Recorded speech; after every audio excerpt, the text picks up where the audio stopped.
They say a single gunshot can change everything. Mine didn't just change my life. It nearly ended it. When Sheriff Dawson's bullet screamed past my head on that dusty Montana street in 1876, I thought I'd finally paid the ultimate price for sins I never committed. But then a stranger's voice cut through the crowd, defending the woman they all called ruined. What happened next? Stay with me until the end of this story, and drop a comment with your city so I can see how far this tale of redemption travels across this broken, beautiful world. The stagecoach wheels had barely stopped turning when I knew I'd made a terrible mistake. Willow Creek. Montana territory stretched before me like a faded photograph. Weathered storefronts lined a single dirt street, their paint peeling under the relentless summer sun. Mountains rose in the distance, purple and imposing, indifferent to the small human dramas unfolding in their shadow. The air tasted of dust and horses, and something else I couldn't quite name. Regret, maybe. Or the particular flavor of desperation that comes from having nowhere else to go. I stepped down from the coach, my traveling dress already grimy from 3 days of hard riding. The driver tossed my trunk down without ceremony, and I caught it before it could hit the ground. Everything I owned in the world was in that trunk. It wasn't much. "Good luck, miss," the driver said, though his tone suggested I'd need considerably more than luck. He'd heard the whispers in Denver, no doubt. Everyone had. The street was busy for mid-afternoon. Women in simple calico dresses moved between the mercantile and the post office. Men clustered outside the saloon even at this early hour. A few children chased a hoop down the boardwalk, their laughter sharp and clear in the thin mountain air. Normal life. The kind of life I'd once taken for granted. I straightened my shoulders and picked up my trunk. Aunt Margaret's dress shop was supposed to be 3 buildings down from the hotel. She'd left it to me in her will, a final kindness from a woman I'd only met twice in my life. "Come west," her letter had said. "Start fresh where nobody knows your name." Except somebody always knows your name. I'd made it perhaps 20 feet when I felt the eyes on me. The conversations didn't stop exactly, but they shifted. Lowered. A woman with a basket of eggs turned to whisper to her companion, and both of them stared. A man in a black suit, the banker, I'd learn later, paused mid-stride and studied me with the cold calculation of someone assessing damaged goods. My trunk suddenly felt heavier. I kept walking. "That's her." The voice carried across the street, loud enough to be heard by anyone who cared to listen. And in a town this size, everyone cared to listen. "That's the Blake woman from Denver." I didn't turn around. Didn't acknowledge I'd heard. I'd learned in the past 6 months that silence was often the only defense available to women like me. "Heard she seduced her employer's husband," another voice chimed in. Female this time, which somehow stung worse. "Right under his wife's nose. Then acted all innocent when she got caught. The nerve showing her face here." My hands tightened on the trunk handle. "Keep walking, Eleanor. Just keep walking." I'd almost made it to the dress shop when I heard the footsteps behind me. Heavy boots on wooden planks, moving with deliberate purpose. My heart started hammering, but I forced myself to keep my pace steady. Don't show fear. Don't give them the satisfaction. "Miss Blake." The voice was male, authoritative. I turned slowly, keeping my expression neutral. The man wore a sheriff's star pinned to his vest. He was somewhere in his 40s, with a thick mustache and eyes that had seen too much and forgiven too little. Behind him stood 2 deputies, both young enough to still find cruelty entertaining. "Sheriff," I said evenly. "Heard you were coming to town." He hooked his thumbs in his belt, a gesture of casual power. "Thought maybe you'd reconsidered. Thought maybe you'd realized you weren't welcome here." A crowd was gathering. Of course it was. This was better than the traveling show that came through once a year. "My aunt left me property here," I said, proud that my voice didn't shake. "I have every legal right to claim it." "Legal right." "Please." Sheriff Dawson, I recognized the name from the letters my aunt had sent, smiled without humor. "That's a fancy phrase for a woman of your reputation." "I don't know what you've heard, Sheriff, but I know exactly what I've heard." He took a step closer, and I caught the smell of whiskey on his breath. Day drinking. Wonderful. "I heard you're the kind of woman who destroys families, who breaks up good Christian homes, who spreads her legs for any man with—" "That's enough," The words came from somewhere in the crowd, firm and cold as mountain ice. The sheriff's face flushed red, but he didn't turn around immediately. Testing, I realized, seeing if the challenge would hold. I said, "That's enough, Dawson." The crowd parted like water around a stone, and a man stepped forward into the street.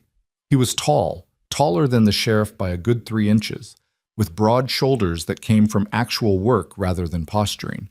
His face was weathered, lined around the eyes in a way that suggested he spent his days squinting into the sun. Dark hair touched with gray at the temples, rough stubble on his jaw. He wore working clothes, worn denim, scuffed boots, a shirt that had seen better days. But he carried himself like he owned the ground he walked on. "Stay out of this, Ward," the sheriff growled. "This isn't your concern." "I'm making it my concern." The man, Ward, came to stand beside me. Not touching, not presumptuous, but present. A statement. "You're harassing a woman on a public street, Dawson. Pretty sure that's not in your job description." "I'm protecting this town from undesirable elements." "Funny. I remember when you used to actually do your job instead of bullying newcomers." Ward's voice was conversational, almost lazy, but there was steel underneath.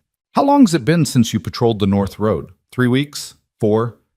Cattle thieves are having a field day. But sure, let's stand here and intimidate a woman half your size. Real heroic." The sheriff's hand drifted toward his gun. The movement was small, almost unconscious, but I saw it. Ward saw it too. The lazy quality vanished from his stance, replaced by something coiled and dangerous. "Don't," Ward said softly. "Don't make that kind of mistake." For a long moment, nobody moved. The street had gone completely silent.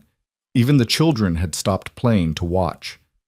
Then the sheriff laughed, sharp and bitter. "You defending her, Ward? You know what she is?" "I know what you are, Dawson. That's more relevant. She's ruined goods, broken, used up. Any man who'd touch her would have to be careful." Ward's voice could have cut glass. "Real careful with your next words." The sheriff's eyes narrowed. Then, deliberately, he turned his attention back to me. His hand was still near his gun, still hovering with implied threat. "You should leave Willow Creek, Miss Blake," he said. "Tonight, before something unfortunate happens." And then so fast I barely saw it, he drew his pistol and fired. The gunshot was impossibly loud, deafening. The world slowed down to individual frames. The flash of gunpowder, the kick of the sheriff's hand, the whistle of the bullet passing so close to my head that I felt the heat of it against my temple. I didn't scream, couldn't scream. My body locked up completely, every muscle frozen. The bullet struck the wall behind me, sending splinters of wood flying. In the sudden ringing silence that followed, I heard those splinters patter to the ground like rain. "Jesus Christ!" Someone in the crowd gasped. Ward moved. One moment he was beside me, the next he had crossed the space between himself and the sheriff. His hand clamped around Dawson's wrist, forcing the gun toward the ground. "Are you out of your goddamn mind?" Ward's voice was low, dangerous. "You could have killed her." "Could have." The sheriff met his eyes without flinching. "Didn't. Just wanted to make a point about what happens to her kind in this town." "Her kind?" Ward released the sheriff's wrist like it burned him. "And what kind is that exactly?"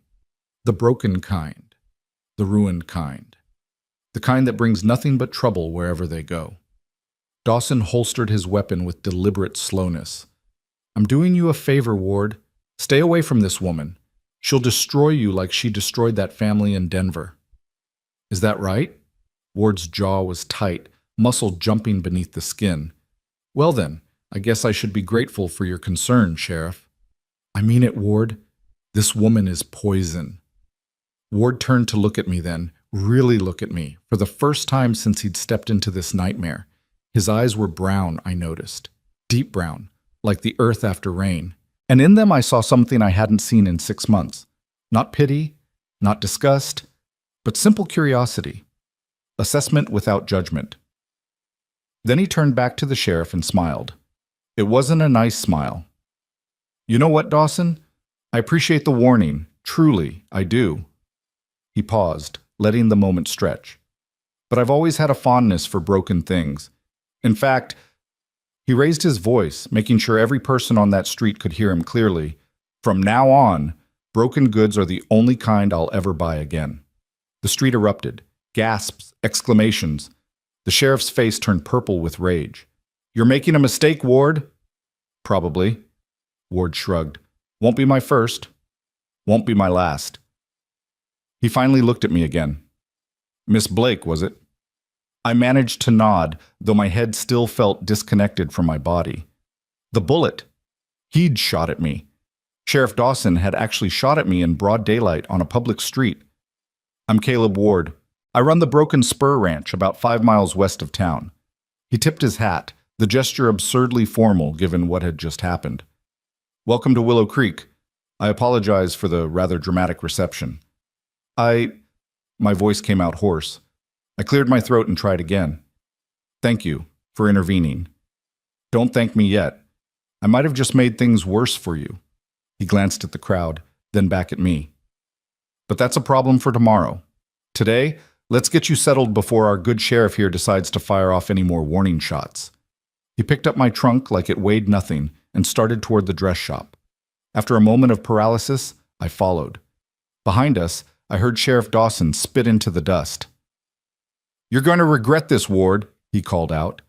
Both of you. This town has standards. We don't tolerate... Yeah. Caleb didn't turn around. Standards, morals, Christian values. Heard it all before, Dawson. Funny how those standards never seem to apply when you're 3 drinks deep at Martha's place on Friday nights. A few people in the crowd tried to hide their laughter. The sheriff's face went from purple to nearly black, but he didn't follow us. He just stood there in the middle of the street, hand still on his gun, watching as Caleb Ward carried my trunk to my aunt's shop and set it down by the door. This is you? He asked. I looked up at the faded sign, Margaret's Fine Dresses and Alterations.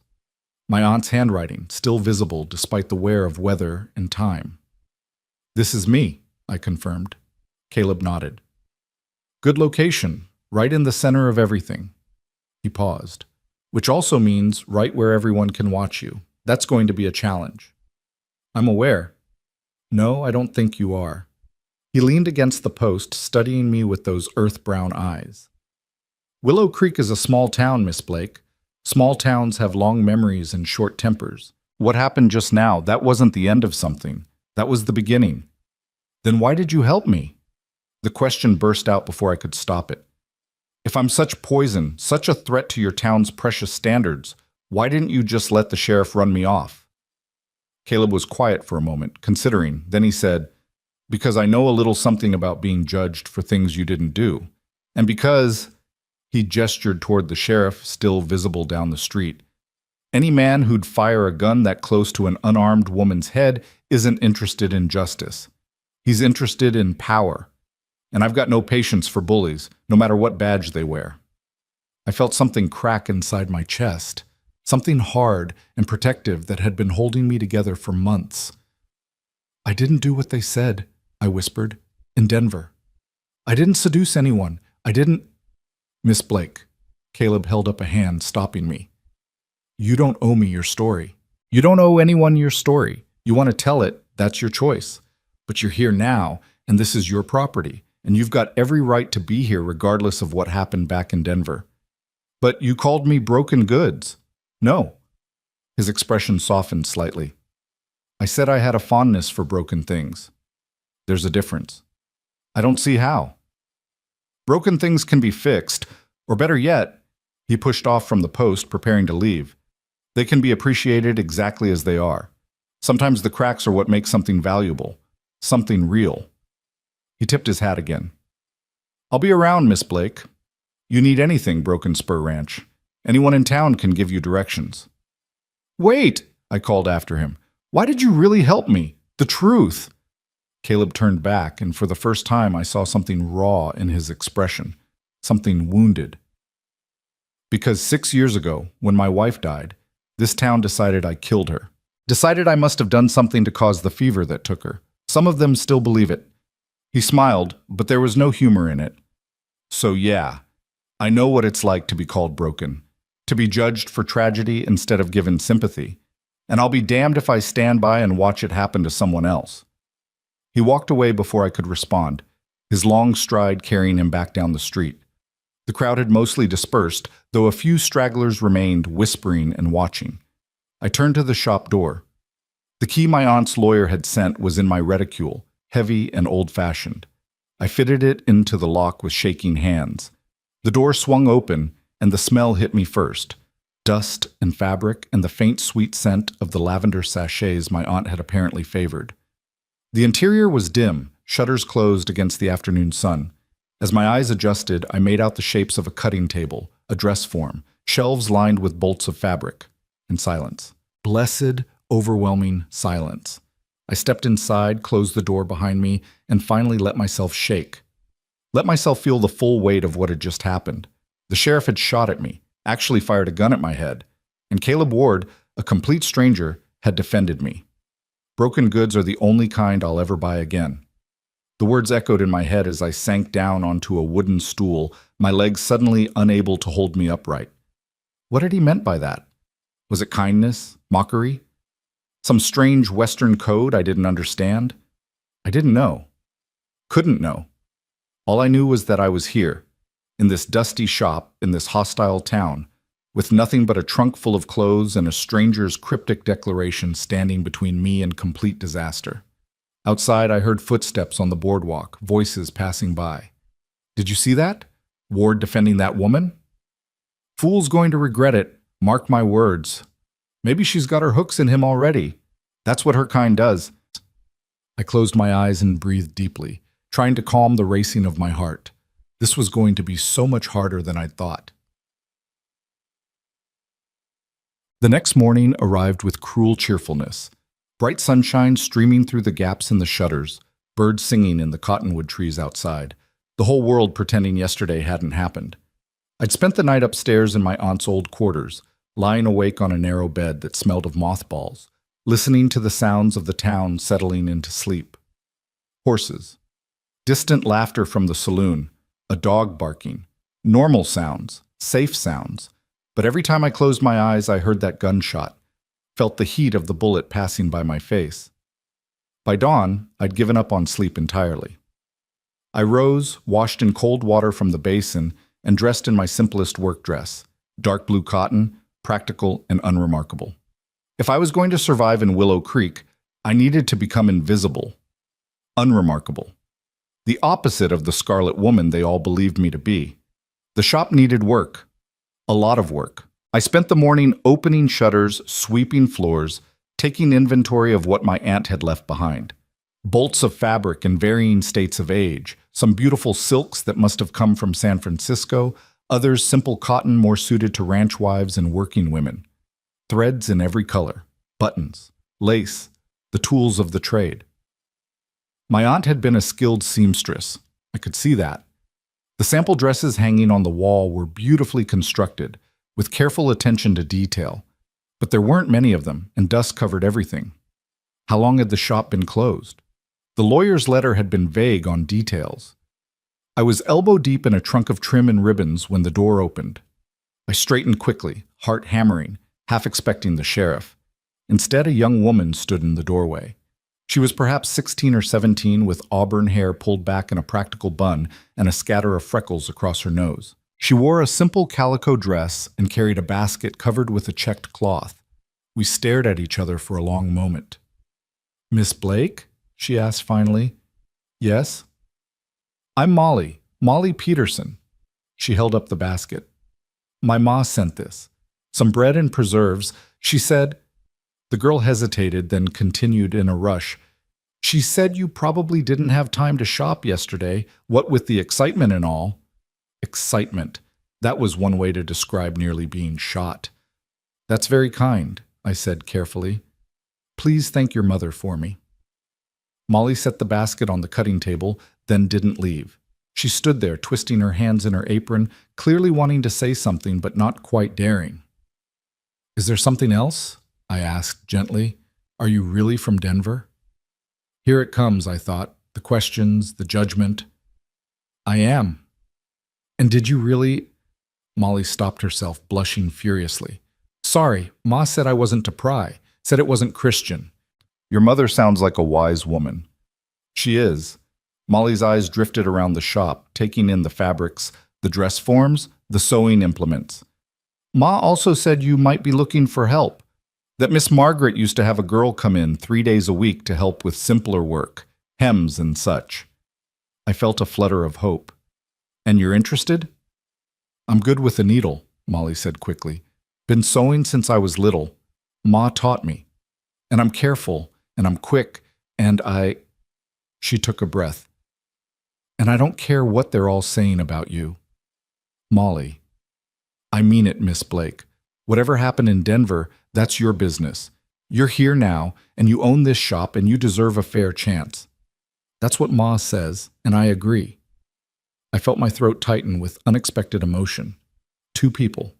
In a town that wanted me gone, 2 people had shown me kindness. This girl and her mother, whoever she was. I would be grateful for the help, I managed. I can't pay much, not right away. Not until I build up business again. But once I do, 3 days a week, Molly said firmly. Monday, Wednesday, Friday, 4 hours each day. And you can pay me whatever you think is fair once the shop's doing better. That's incredibly generous. That's just being decent, Molly corrected, which is more than most folks in this town manage on a regular day. She proved her worth immediately, diving into the organization with the enthusiasm of youth. Together we sorted fabrics, cleaned surfaces, arranged the front window display. By midday, the shop looked almost presentable. Almost. You're going to need new stock, Molly observed, surveying our work critically. Miss Margaret's fabrics are beautiful, but they're old.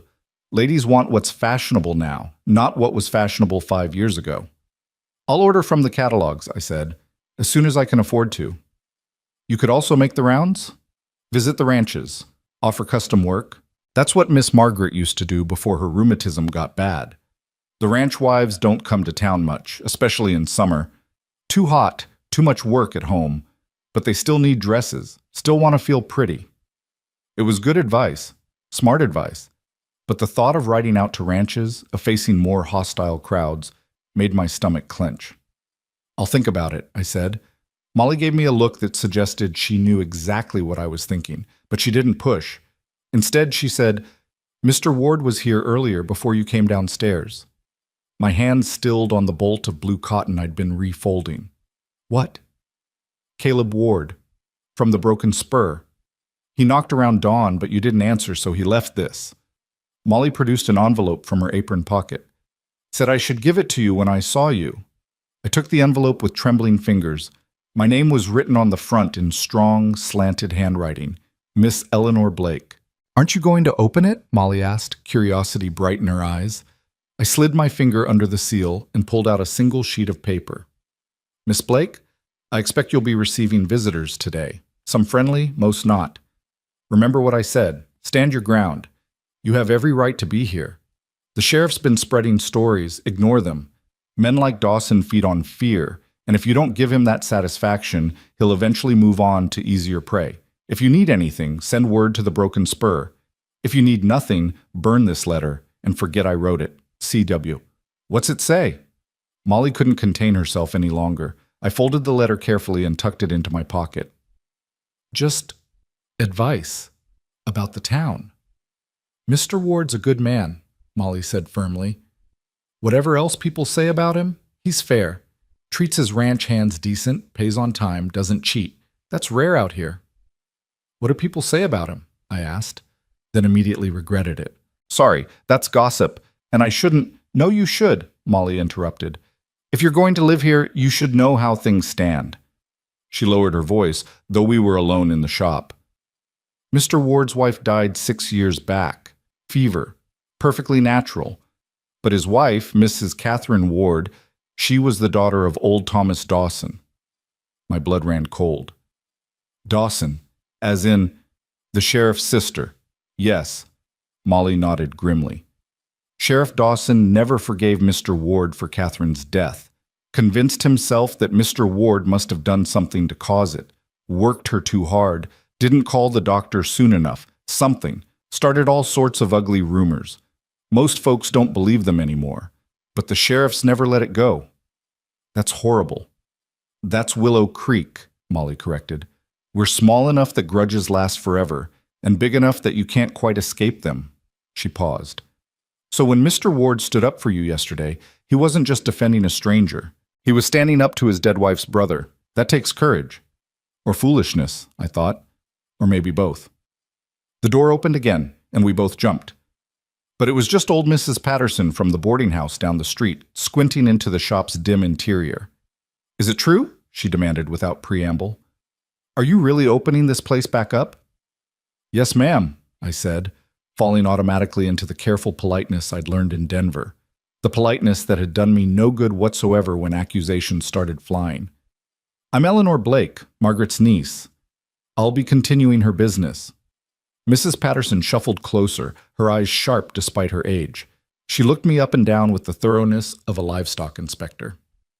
Heard you were trouble, she said finally. I've heard the same, I replied evenly. That surprised her. Her eyebrows shot up, disappearing into her gray hair. Heard Caleb Ward defended you. He did. I heard the sheriff took a shot at you. He did. Mrs. Patterson made a humming noise deep in her throat. Then abruptly she said, I need a new dress. Something respectable for church, but not too plain. I'm 73 years old and I'll be damned if I spend my final years looking like a scarecrow. Can you manage that, or are you too busy being scandalous? I blinked. Then slowly, I smiled. I think I can manage that, Mrs. Patterson. Good. I'll come by tomorrow for measurements, and she pointed a gnarled finger at me. If you do good work, I'll tell the other ladies. We take care of our own in this town, Miss Blake. Question is, are you one of us, or are you just passing through? I'm here to stay, I said firmly. Then I suppose we'll see, won't we? She shuffled out, leaving Molly and me staring at each other. That was Mrs. Patterson, Molly said unnecessarily. She's the biggest gossip in Willow Creek. If she approves of you, or even if she just doesn't actively disapprove, half the town will follow her lead. And the other half? Will follow the sheriff, Molly said grimly. This town's split right down the middle on most things. You're going to become one more thing people take sides over. She was right. By the end of the week, the battle lines were clear. Mrs. Patterson came for her fitting and brought two friends, Mrs. Chen from the laundry and young widow named Alice Thornton. They commissioned dresses, paid deposits, and asked polite questions about fabric choices. Word spread. Other women came. Not many, but enough. Enough to give me hope. But for every woman who walked through my door, two more crossed the street to avoid passing the shop. The banker's wife, Mrs. Whitman, gave me a look of such pure disdain when we passed on the boardwalk that I felt it like a physical blow.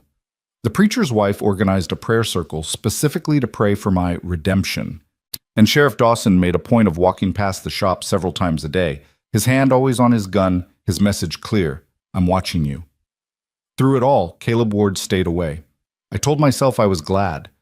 Told myself that his absence was wise, that he'd done enough already, that I didn't need a white knight riding to my rescue every time someone looked at me sideways. But I'd be lying if I said I didn't look for him. Didn't scan the street every time I heard horses. Didn't wonder what had happened to the man who'd declared broken goods were the only kind he'd buy. 2 weeks after my arrival, the answer came. I was closing up shop for the day, pulling the shutters closed against the coming night, when I heard boots on the boardwalk behind me. I turned, half expecting trouble. Instead, I found Caleb Ward, hat in hand, looking uncharacteristically uncertain. Miss Blake, he said. I hope I'm not disturbing you. Not at all. My heart was doing something complicated in my chest. I was just finishing up. I know it's late, and I know I've been scarce since that first day, but he cleared his throat.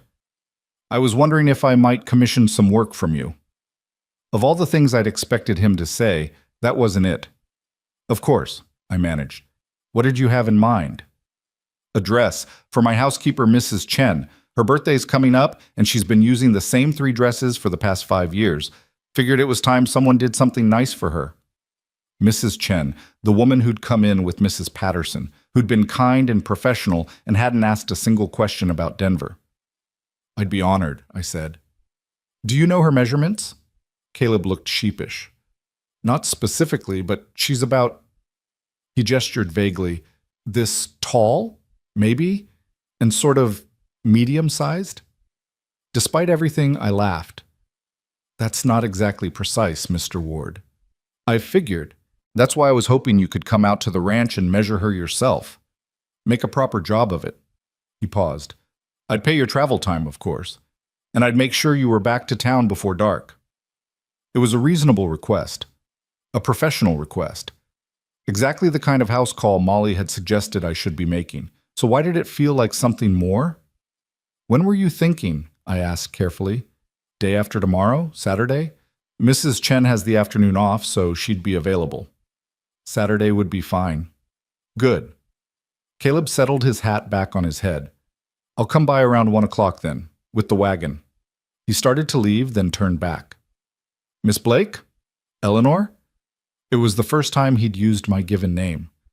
For what it's worth, I think you're doing fine. Building a life here, standing your ground. It's not easy, and most people wouldn't have the courage.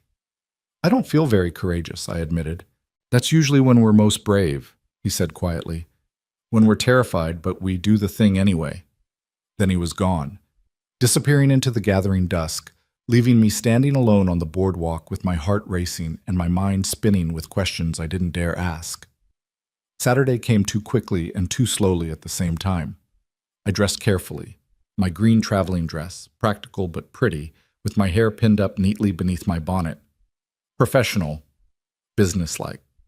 Absolutely not like a woman who'd spent the past 2 days thinking about earth-brown eyes and strong hands and the way Caleb Ward's voice got quiet when he talked about courage.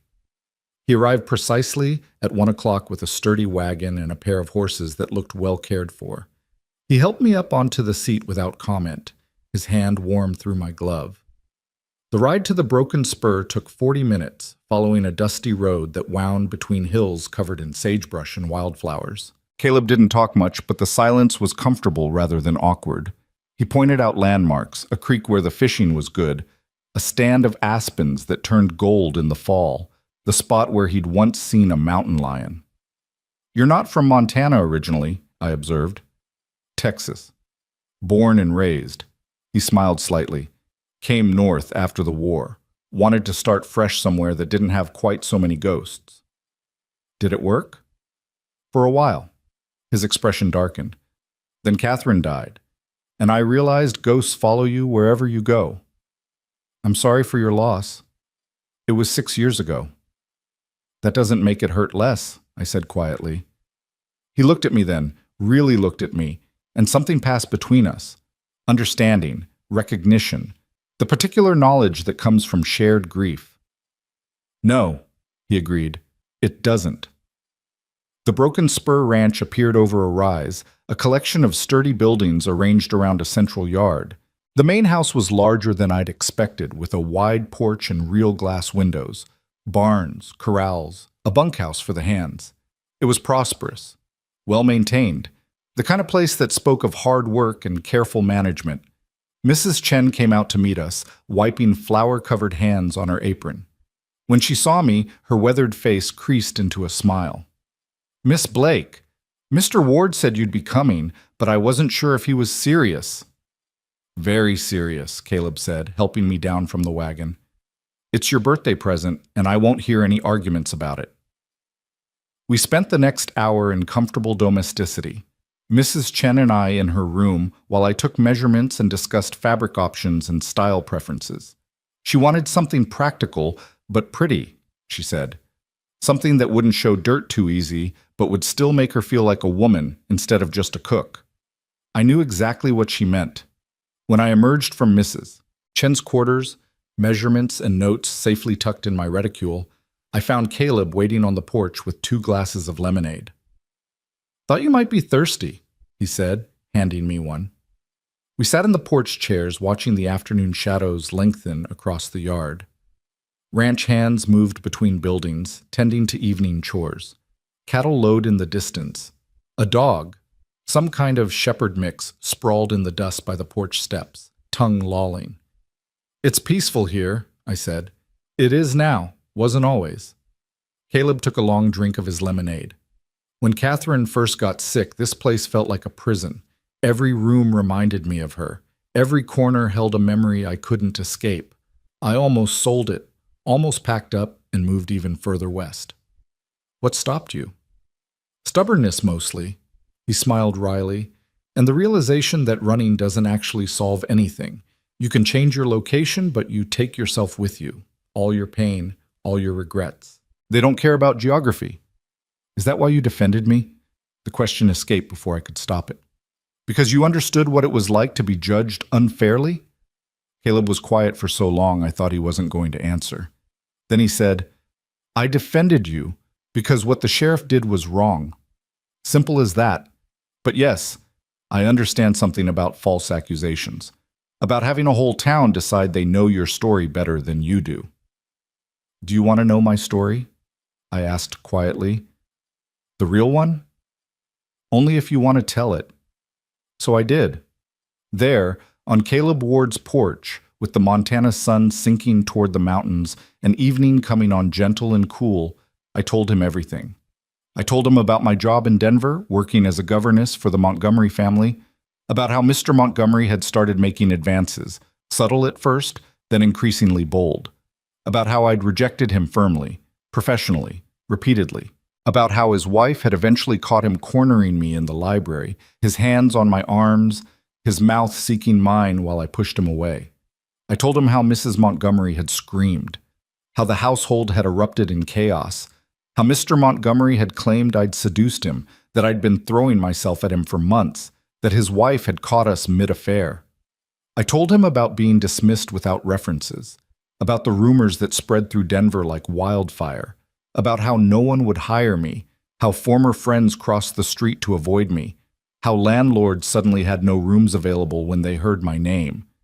I told him everything, and when I was done, my throat was raw and my eyes were burning with unshed tears. Caleb didn't say anything for a long moment, just sat there, glass of lemonade sweating in his hand, eyes fixed on the horizon. Then he said, "Thank you for telling me. You believe me?"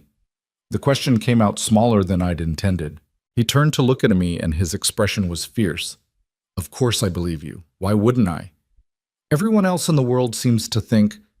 Everyone else in the world didn't see how you handled yourself when Dawson shot at you, Caleb interrupted. Didn't see how you've built a business from nothing in a hostile town. Didn't watch you treat Mrs. Chen with such kindness and respect despite everything you're dealing with. He set his glass down with deliberate care. I don't know much, Eleanor Blake, but I know character when I see it. And yours is solid steel. Something cracked inside me then, some last wall I'd been holding up against the world. I turned away quickly, pressing my hand to my mouth, trying to hold back the sob that wanted to escape. Caleb's hand settled warm and solid on my shoulder. Not presumptuous, not romantic, just present, steady. You're going to be fine, he said quietly. It's going to be hard, and it's going to take time, but you're going to be fine. You know how I know? I shook my head, not trusting my voice. Because you're already doing it. You're already building a life here, already making friends, already standing your ground despite everything this town's throwing at you. His hand squeezed gently. That's not breaking, Eleanor. That's bending without snapping. That's the strongest thing a person can do. I managed to get myself under control, wiping my eyes with the back of my hand. I'm sorry, I don't usually... Don't apologize. You've earned the right to a few tears. We sat there until the sun touched the mountains, painting the sky in shades of rose and gold. Then Caleb drove me back to town, the horses moving at a comfortable walk, in no particular hurry. When we reached the dress shop, he helped me down from the wagon and said, Mrs. Chen's dress. Do you have everything you need? I do. I'll have it ready in 2 weeks. Perfect. He hesitated, hat in hand. Eleanor, there's a harvest dance coming up, 3 weeks from Saturday. The whole town attends. It's tradition. And I was wondering if you might, that is, if you'd like to... He trailed off, looking uncharacteristically flustered. Are you asking me to accompany you to the dance, Mr. Ward? Caleb, he corrected. And yes, I am. Though I should warn you, if you say yes, you'll be making a statement. People will talk. They'll probably talk badly. They already talk badly, I pointed out. Fair point. He smiled. So, will you come? I thought about Sheriff Dawson, about the whispers and the cross streets and the looks of disdain, about how attending a public dance on Caleb Ward's arm would be seen as confirmation of everything they already believed about me. I thought about Mrs. Patterson and Mrs. Chen and Molly, about the small kindnesses that had kept me afloat these past weeks. I thought about Caleb standing up to the sheriff, risking his own reputation to defend a stranger, about broken goods and bending without snapping. Yes, I said, I'd like that very much. His smile was like the sun breaking through storm clouds. Then it's a date. I'll pick you up at 7. He drove away, leaving me standing in front of the shop with my heart racing and a smile I couldn't quite suppress. Behind me, I heard a window close with a sharp snap. Mrs. Whitman, I saw, had been watching from the boarding house across the street. Her expression was cold enough to freeze water. Let her watch, I thought. Let them all watch. I was done apologizing for things I hadn't done. Done shrinking myself to fit their expectations. Done running from judgments I didn't deserve. If Willow Creek wanted a scandal, I'd give them something better. I'd give them the truth. I'd show them that Eleanor Blake wasn't broken, wasn't ruined, wasn't anything except a woman trying to build an honest life. And if a certain rancher with earth-brown eyes wanted to stand beside me while I did it, well, that was just an unexpected gift in a season that had been painfully short on kindness. I went inside, lit the lamps, and got to work on Mrs. Chen's dress. There was measuring to do, patterns to draft, fabric to cut, and in 3 weeks there would be a dance. The thought made me smile all over again. The 2 weeks passed in a blur of needle and thread, measurements and fittings, quiet mornings and anxious evenings. Mrs. Chen's dress took shape under Eleanor's hands, a deep burgundy cotton with black piping and mother-of-pearl buttons she'd found in the very back of her aunt's supply chest. It was elegant without being ostentatious, the kind of dress that would make a hard-working woman feel beautiful without making her feel foolish. Molly declared it perfect when Eleanor finished the final hem on a Wednesday afternoon, the sunlight streaming through the shop windows turning the burgundy fabric nearly crimson. Mrs. Chen's going to cry when she sees it, Molly predicted, running her fingers along the careful stitching. It's the prettiest thing I've seen all year. I hope she likes it, Eleanor said, though privately she was proud of the work. It had been months since she'd sewn anything this elaborate. Months since she'd had the mental space to focus on creating something beautiful rather than just surviving. She'll love it. And more importantly, Molly's eyes gleamed with mischief. Mr. Ward's going to see it when he comes to pick it up, and he's going to realize what talented hands you have, and then, Molly Peterson, you are entirely too romantic for your own good. Maybe, Molly conceded cheerfully. But I'm not wrong. Everyone in town knows he asked you to the harvest dance. Mrs. Patterson told my ma, who told Mrs. Willis at the Mercantile, who told basically everyone with ears. It's the most exciting thing that's happened since the Miller twins got caught stealing pies from the bakery. Eleanor's stomach twisted with anxiety. She'd been trying not to think too much about the dance, about what it meant, about how the town would react. But Molly's words made it impossible to ignore. Do you think I'm making a mistake? She asked quietly. Going with him? Molly's expression turned serious. I think you're doing exactly what you should be doing, living your life. You like Mr. Ward, don't you? I barely know him. That's not what I asked. Eleanor set down her scissors and met Molly's eyes. Yes, she admitted, I like him. He's kind and honest, and he sees me as a person instead of a scandal. But that doesn't mean, then that's all that matters, Molly interrupted firmly. The rest is just noise, Miss Blake. Just people with too much time and too little charity talking because it makes them feel important. You can't live your life trying to please them. You'll drive yourself mad trying. The girl was wise beyond her years, Eleanor thought, or maybe just practical in the way young people often were, unencumbered by the weight of experience and disappointment. Before she could respond, the shop door opened and Caleb Ward stepped inside, hat in hand, looking slightly windblown from the ride into town. Ladies, he greeted them both with a nod. Hope I'm not interrupting. Not at all, Eleanor managed, acutely aware that her hair was coming loose from its pins and she had thread marks on her fingers. Mrs. Chen's dress is ready, actually. Let me get it for you.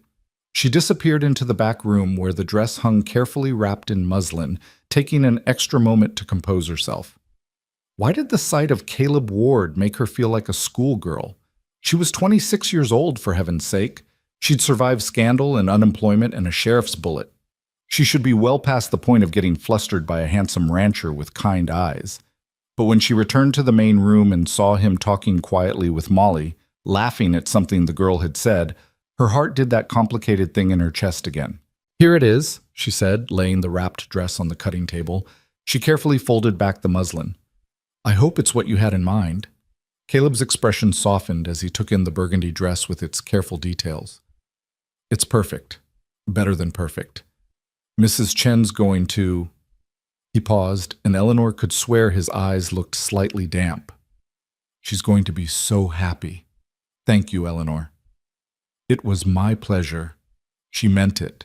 Creating something beautiful for someone who deserved beauty, that felt like the best kind of work. Caleb paid her more than they'd agreed upon, she noticed, but when she tried to protest, he just shook his head and carefully bundled the dress to take back to the ranch. But he didn't leave immediately. Instead, he turned to face her fully, suddenly looking uncertain again. "About the dance," he began. Eleanor's heart sank. He's changed his mind, she thought. He's realized what a liability I am, how much trouble I'll cause him.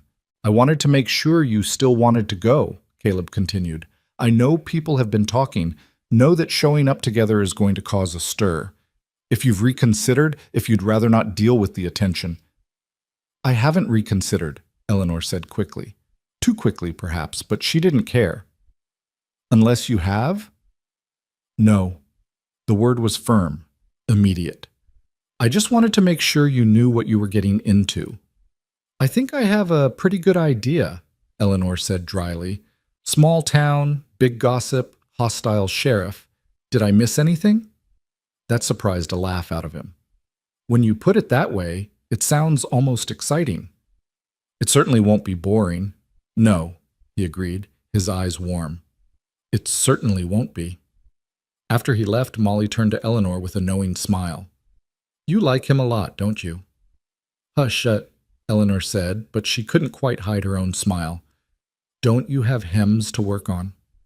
"I do, but watching you and Mr. Ward dance around each other is much more interesting than hemming Mrs. Patterson's underskirts." "Molly!" The girl laughed and went back to her sewing, leaving Eleanor alone with her thoughts and the lingering warmth of Caleb's visit.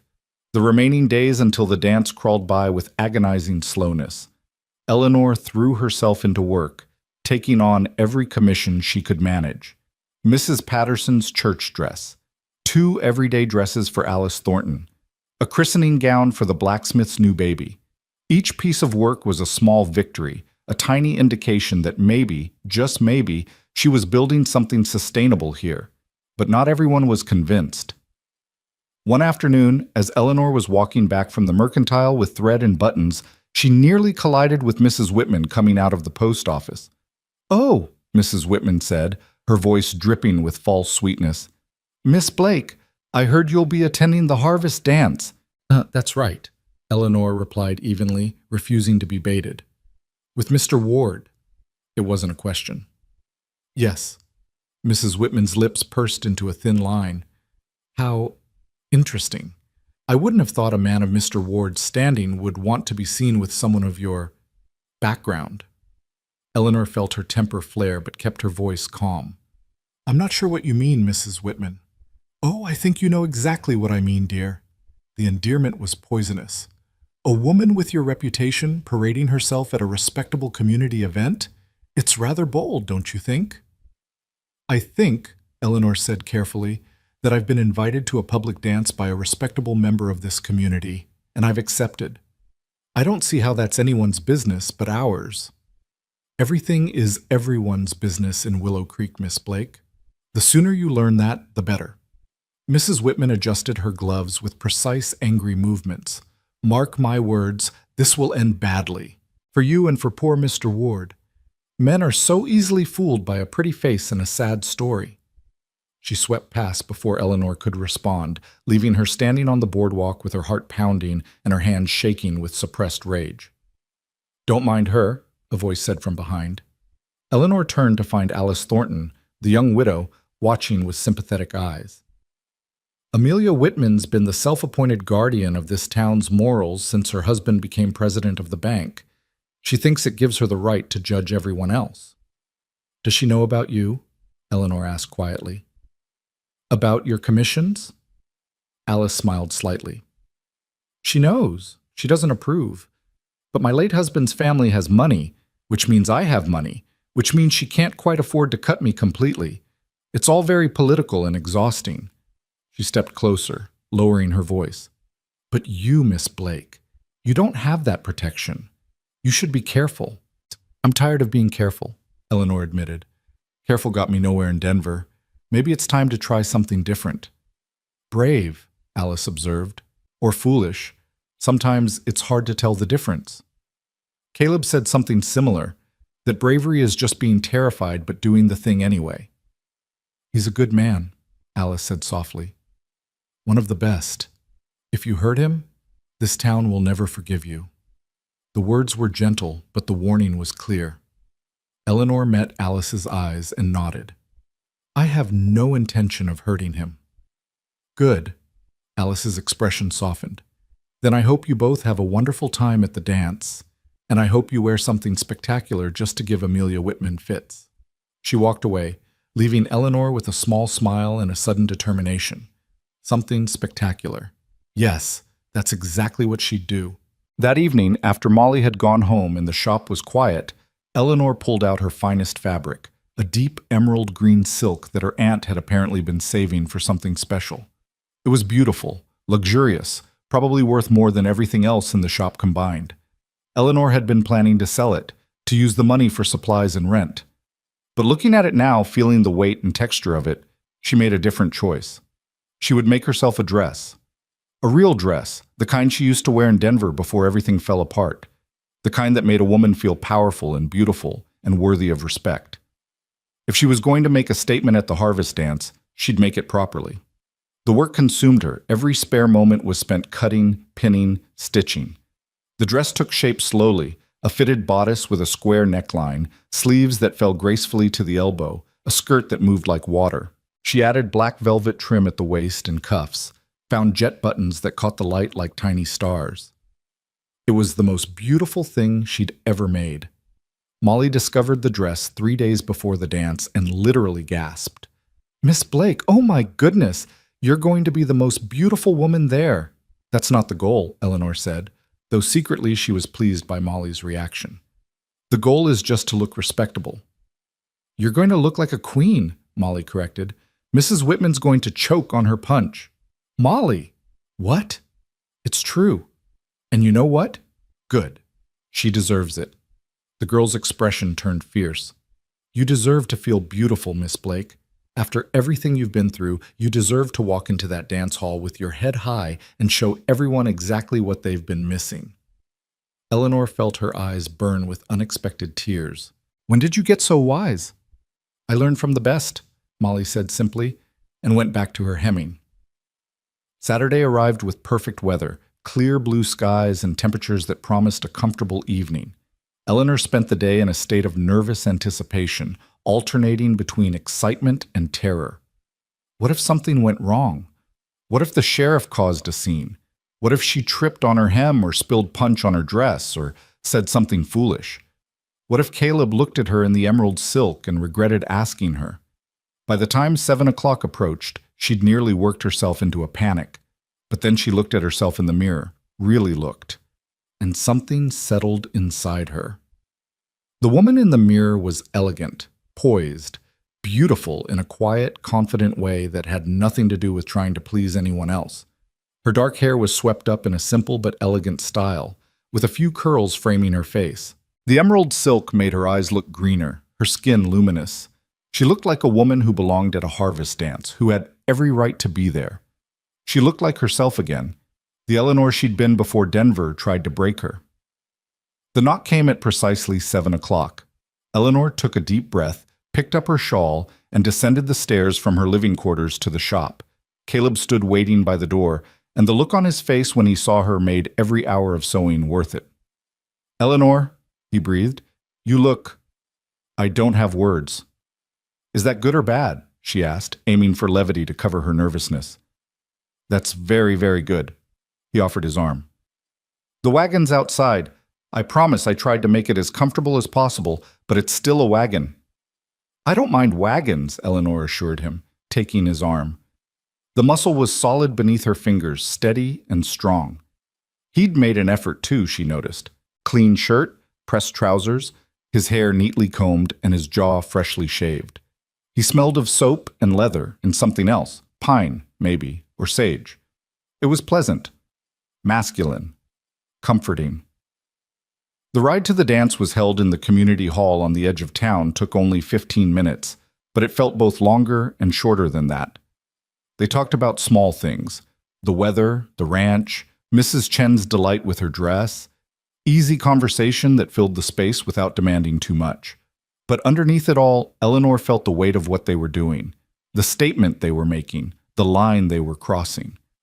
As they approached the hall, they could hear music drifting out into the evening air, fiddle and guitar, someone's clear voice singing about lost love and long roads. Lanterns hung from the eaves, casting warm pools of light. People milled around outside, talking and laughing, dressed in their finest. The conversation stopped when Caleb's wagon pulled up.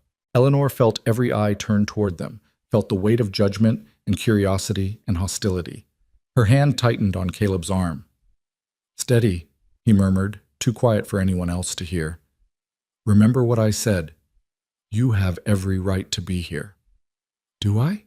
she whispered back. "Yes." He helped her down from the wagon, his hands gentle but sure. "And I'm right here with you, every step." They walked toward the hall entrance together, and the crowd parted like the Red Sea. Whispers followed them, some shocked, some scandalized, some simply curious. Eleanor kept her chin up and her expression serene, even though her heart was hammering so hard she thought everyone must be able to hear it. Sheriff Dawson stood by the entrance, and his face darkened when he saw them approach. "Ward," he said flatly. "Miss Blake." "Sheriff," Caleb returned, his voice pleasant but firm. "Lovely evening for a dance." "Didn't think you'd actually bring her," Dawson said, ignoring Eleanor completely. "Thought maybe you'd come to your senses." "My senses are perfectly intact, thank you." "Are they?" The sheriff's hand drifted toward his gun. Not threatening exactly, but not threatening either. "Because from where I stand, you're making a damn fool of yourself over a woman who—" "Careful," Caleb interrupted, and suddenly all the pleasantness was gone from his voice. "Very careful with your next words, Dawson. We're at a community event, families present, children. You really want to make a scene here?" The two men stared at each other, the tension thick enough to cut. Eleanor held her breath. Then Mrs. Patterson appeared in the doorway, moving surprisingly fast for her age. "Are you two going to stand here measuring yourselves all night, or are you going to let people into the dance?" she demanded. "Move aside, Tom Dawson. You're blocking the entrance." The sheriff's jaw tightened, but he stepped aside. Mrs. Patterson took Eleanor's other arm with proprietary firmness. "Come along, dear. I want you to meet some people." She shot a glare at the sheriff. "People with actual manners and Christian charity." Eleanor found herself swept into the hall before she could fully process what had happened. The interior was decorated with fall harvest themes: corn stalks and pumpkins, apples and wheat sheaves. Tables lined the walls, laden with food brought by various families. The musicians occupied a small stage at one end, and already several couples were dancing in the center of the room. It was warm and bright and festive, and for a moment Eleanor forgot all about the hostile stares and whispered comments. This was what community was supposed to feel like. This was what she'd been missing. Mrs. Patterson dragged her around the room, introducing her to people with the determination of a general deploying troops. Most of them were kind, or at least neutral, though Eleanor caught plenty of disapproving looks from the corners of the room. Mrs. Whitman stood with a cluster of other well-dressed women, all of them watching Eleanor with expressions ranging from disdain to outright hostility. But there were allies too. Mrs. Chen gave her a warm hug and thanked her again for the beautiful dress. Alice Thornton raised her glass in a subtle toast. Molly and her mother came over to chat, Molly barely able to contain her excitement about Eleanor's dress. Through it all, Caleb stayed close. Not hovering, not possessive, just present. A steady, comforting presence at her side. When the musician struck up a waltz, he turned to her with a slight bow. "Miss Blake, would you do me the honor?" Eleanor's mouth went dry. Dancing with him, here, in front of everyone, that would be the real statement, the real point of no return. She took his offered hand. "I'd be delighted, Mr. Ward." The room fell silent as they walked onto the dance floor. Not completely silent, the music continued, other couples were still moving, but quiet enough that Eleanor heard someone mutter, "Shameless," and someone else respond, "Poor Mr. Ward being taken in by that woman." Then Caleb's hand settled at her waist, warm and sure, and his other hand clasped hers, and they began to move. He was a good dancer, better than she'd expected. He led with confidence, but not arrogance, making it easy for her to follow even though her knees felt weak and her heart was racing. "Breathe," he reminded her softly. "You're doing fine." "Everyone's staring." "Let them stare." He spun her gently, and she caught a glimpse of the watching faces, some shocked, some angry, some simply fascinated by the drama of it all. "Eleanor, look at me." She did. Met those earth-brown eyes and saw nothing but warmth and certainty. "This town doesn't get to decide who you are," Caleb said quietly, his voice meant only for her. "They don't get to define you by rumors or judge you by gossip. You're here because you have every right to be here, because you're a member of this community whether they like it or not, and because—" He hesitated, then continued, "because I wanted to dance with you. Is that allowed?" Despite everything, Eleanor felt herself smile. "I suppose it is." "Good," he smiled back. "Then that's all that matters." They danced through the waltz and into the next song, a livelier tune that had them moving faster, spinning and stepping in time with the music. Other couples joined them on the floor now, the spell of silence broken. Eleanor caught glimpses of familiar faces, Molly beaming at her, Mrs. Patterson nodding approval, Alice Thornton smiling softly. And Mrs. Whitman, her face pinched with disapproval, whispering furiously to her companions. The song ended and Caleb led Eleanor off the floor, his hand at the small of her back. They just reached the refreshment table when Sheriff Dawson appeared, a glass of punch in hand and whiskey clear on his breath. "Having fun, Ward?" he asked, his words slightly slurred. "Enjoying your evening with the Denver whore?" The room didn't go silent this time, but people nearby stopped talking, stopped moving, suddenly very interested in what was happening. Eleanor felt Caleb's hand tighten at her back, felt the tension flood his body. "Walk away, Dawson," Caleb said, his voice low and dangerous. "You're drunk, and you're about to do something you'll regret." "Oh, I won't regret this."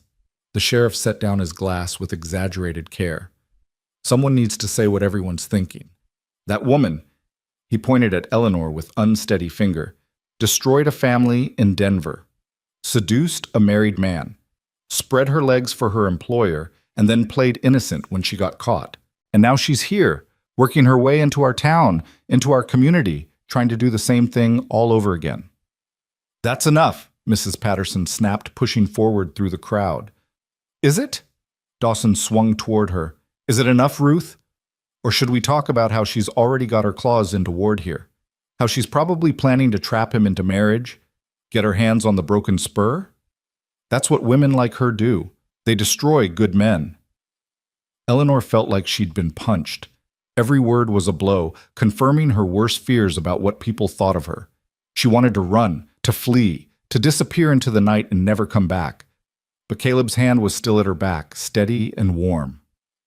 And when she looked at his face, she saw not shame or embarrassment, but cold, controlled fury. "You need to shut your mouth right now," Caleb said, each word precise and hard. "Before you say something that crosses a line you can't uncross." "What line?" The sheriff laughed, bitter and ugly. "The line where I point out that you're making the same mistake my sister made? Catherine trusted you, Ward, married you, and look where that got her, 6 feet under before she turned 25. Now you're taking up with this. Don't." The single word cracked like a whip. "Don't you dare bring Catherine into this. Don't you dare use her memory as a weapon." "Why not? You killed her. Everyone knows it. You worked her to death on that ranch of yours, and when she got sick, you didn't even... Caleb moved so fast, Eleanor barely saw it. One moment he was standing beside her. The next he had the sheriff by the collar, their faces inches apart. "You listen to me, Tom Dawson, and you listen carefully," Caleb said, his voice quiet but carrying to every corner of the now silent room. "Catherine died of fever. The doctor confirmed it. The undertaker confirmed it. It was a tragedy, but it was an act of God, not an act of murder. And you know that. You've always known that. But you couldn't accept that sometimes bad things just happen, so you needed someone to blame. You needed me to be the villain in your story." "You are the villain," Dawson spat. "You killed my sister and now I'm what? Living my life, finding happiness again? Is that what bothers you, Tom? That 6 years later I'm not still drowning in grief? That I'm not destroying myself with guilt over something I didn't do?" Eleanor watched, heart in her throat, as the two men stared at each other. The entire hall had gone silent, everyone watching this confrontation years in the making. Then Caleb released the sheriff and took a step back. "I loved Catherine," he said, and his voice cracked slightly. "I loved her with everything I had, and when she died, I wanted to die too. I spent a year trying to drink myself to death, another year working myself to exhaustion, anything to make the pain stop. But it didn't stop, it just dulled. Eventually. And I had a choice. I could let grief destroy me, or I could try to live again. I chose to live." He turned to look at Eleanor, and his expression softened. "And if that means opening my heart to someone new, if that means finding joy again despite everything I've lost, then that's what I'm going to do. You don't get a vote in that, Tom. Catherine's been gone for 6 years. I'm sorry that you can't move past that, but I won't let your grief dictate my life anymore." The sheriff's face had gone from red to white. "I'm done," Caleb interrupted. "Done with your accusations, done with your harassment, done pretending that your pain gives you the right to hurt other people." He took Eleanor's hand. "And if you come after Eleanor again, if you threaten her, if you spread more lies about her, if you so much as look at her wrong, then we're going to have a very different kind of conversation. Are we clear?" Sheriff Dawson swayed slightly, his eyes bloodshot and filled with a decade's worth of rage and grief. For a moment, Eleanor thought he might actually throw a punch. Then someone coughed in the crowd, and he seemed to remember where he was. His hand fell away from his gun, and his shoulders slumped. "This isn't over, Ward," he muttered. "Yeah, it is." Caleb's voice was final. "It really is." The sheriff stumbled toward the door, knocking into a table on his way out. The crowd parted for him, and then he was gone, disappearing into the night. The hall erupted in whispers. Caleb turned to Eleanor, and she saw worry in his eyes. "I'm sorry, I didn't mean for—" "Don't apologize," Eleanor said firmly. She was shaking, but not from fear, from something else, something that felt almost like triumph. "Don't you dare apologize for defending yourself, for defending us." "But your reputation—" "My reputation was already ruined, remember?" She squeezed his hand. "At least now people know the truth. About Catherine. About what really happened." Mrs. Chen appeared beside them, her weathered face creased with concern. "Are you both all right?" "We're fine," Caleb assured her. "Good." Mrs. Chen's expression turned fierce. "Because Tom Dawson's been needed to hear those words for 6 years, and I'm glad someone finally said them. Catherine was a sweet girl, God rest her soul, but her death wasn't anyone's fault. Fever takes who it takes." Other people were approaching now. Mrs. Patterson, Alice Thornton, the blacksmith and his wife, even a few of the ranchers Eleanor didn't know. Not everyone. Mrs. Whitman and her circle remained conspicuously absent, huddled by the far wall with expressions of scandalized disapproval. But enough people, enough kindness to balance the hostility. "That took courage," the blacksmith said to Caleb, clapping him on the shoulder. "About time someone stood up to Dawson's bullying." "Agreed," said another rancher. "Man's been trading on his sister's death for too long. Grief's one thing, but that was just cruelty." Eleanor felt tears prick her eyes. Not from sadness, but from relief. From the overwhelming realization that maybe, just maybe, they had allies here. Maybe the battle wasn't already lost. The musicians, sensing that the drama had passed, struck up another song, something bright and cheerful, deliberately breaking the tension. A few couples drifted back onto the dance floor. Conversations resumed, carefully avoiding what had just happened while everyone processed it privately. Caleb looked down at Eleanor, and a slow smile spread across his face. Well, that went about as well as could be expected. You call that well? We're both still standing. The sheriff left instead of shooting anyone. I'd call that a success. He offered his hand again. Dance with me? Properly this time, without quite so much drama? Eleanor took his hand and let him lead her back onto the floor. This time, when they began to move, she didn't feel the weight of everyone's stares, didn't feel the suffocating pressure of judgment. She just felt the warmth of Caleb's hand at her waist, the strength of his arms, the steady rhythm of his heartbeat when she rested her head briefly against his shoulder. Thank you, she whispered. For what? For believing me. For standing up for me. For, she struggled to find words, for seeing me. His hand tightened at her waist. Eleanor Blake, you are the easiest person in the world to see. Anyone who doesn't isn't looking properly. They danced until the musicians took a break, until Eleanor's feet ached and her face hurt from smiling. They ate apple cake and drank cider punch and talked with people who ranged from genuinely friendly to cautiously polite. Not everyone accepted Eleanor. The disapproving contingent remained firmly disapproving, but enough people gave her a chance that she began to believe she might actually build a life here. As the evening wound down and couples began drifting toward their wagons, Caleb retrieved Eleanor's shawl and draped it around her shoulders. Ready to face the ride home? He asked. More than ready. Eleanor was exhausted, emotionally wrung out, but also strangely at peace. Tonight was eventful. That's one word for it. They walked to the wagon together, Caleb's hand warm at the small of her back. The night air was cool and crisp, full of the smell of coming autumn. Stars blazed overhead, more than Eleanor had ever seen in Denver. So many they looked like someone had spilled diamonds across black velvet. The ride back to town was quiet, both of them lost in their own thoughts. But when Caleb helped her down from the wagon in front of the dress shop, he didn't immediately let go of her hands. Eleanor, he said softly, what I said to Dawson about opening my heart again, about finding joy, I meant that. Her breath caught. Caleb, I'm not asking for anything, he continued quickly. I know it's too soon. Know you've got your own healing to do, your own life to build. But I wanted you to know that I don't regret tonight. Not any of it. Not bringing you to the dance, not defending you, not... He paused. Not caring about you. Eleanor's heart was doing that complicated thing again, expanding and contracting and filling with something that felt dangerously close to hope. I care about you too, she admitted.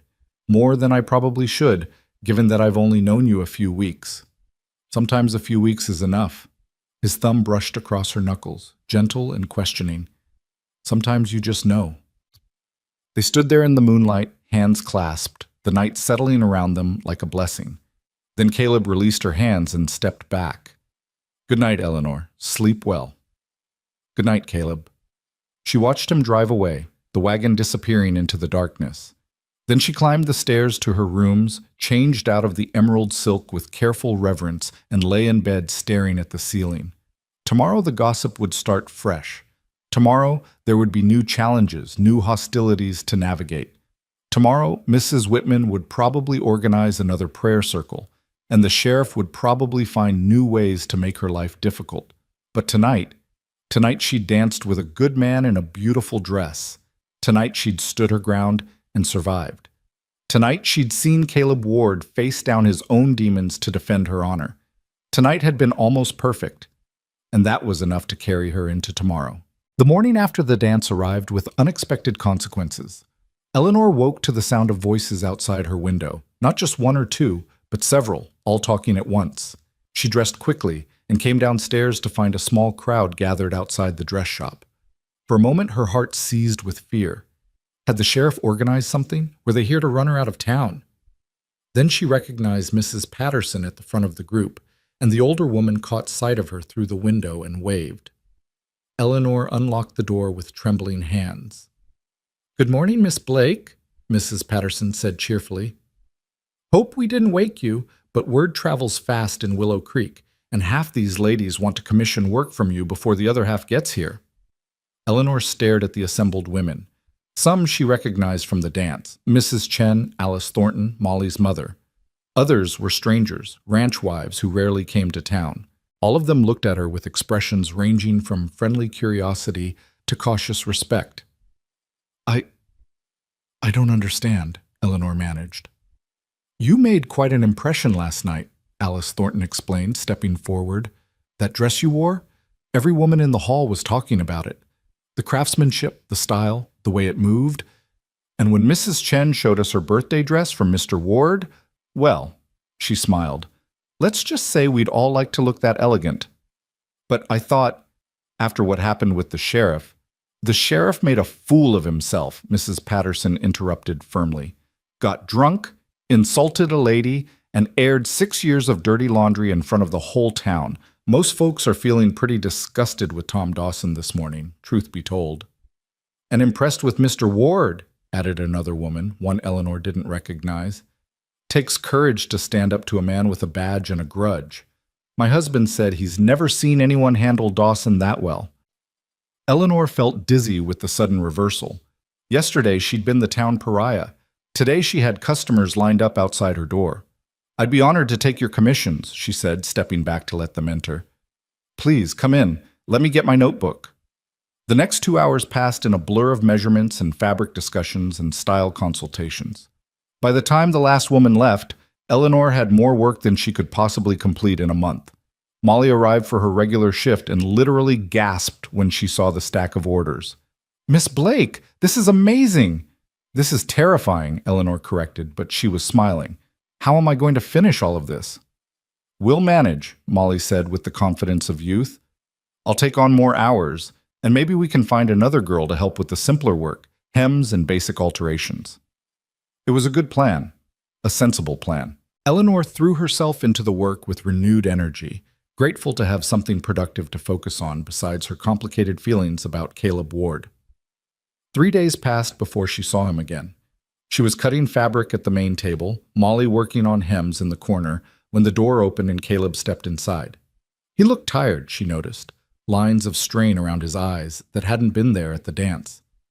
Caleb, she greeted him, setting down her scissors. Is everything all right? Fine. Well, mostly fine. He removed his hat, turning it in his hands, a nervous gesture she'd never seen from him before. I came to check on you, see how you're holding up after the other night. I'm well. Better than well, actually. She gestured at the organized chaos of the shop. Apparently, creating a scandal is good for business. That drew a small smile from him. I heard you've been swamped with orders, Mrs. Chen said half the ranch wives in the territory are talking about the dressmaker in Willow Creek. It's overwhelming but wonderful. Eleanor paused, really looking at him. But you didn't come here to talk about my business success. What's wrong? Caleb glanced at Molly, who was doing a terrible job of pretending not to listen.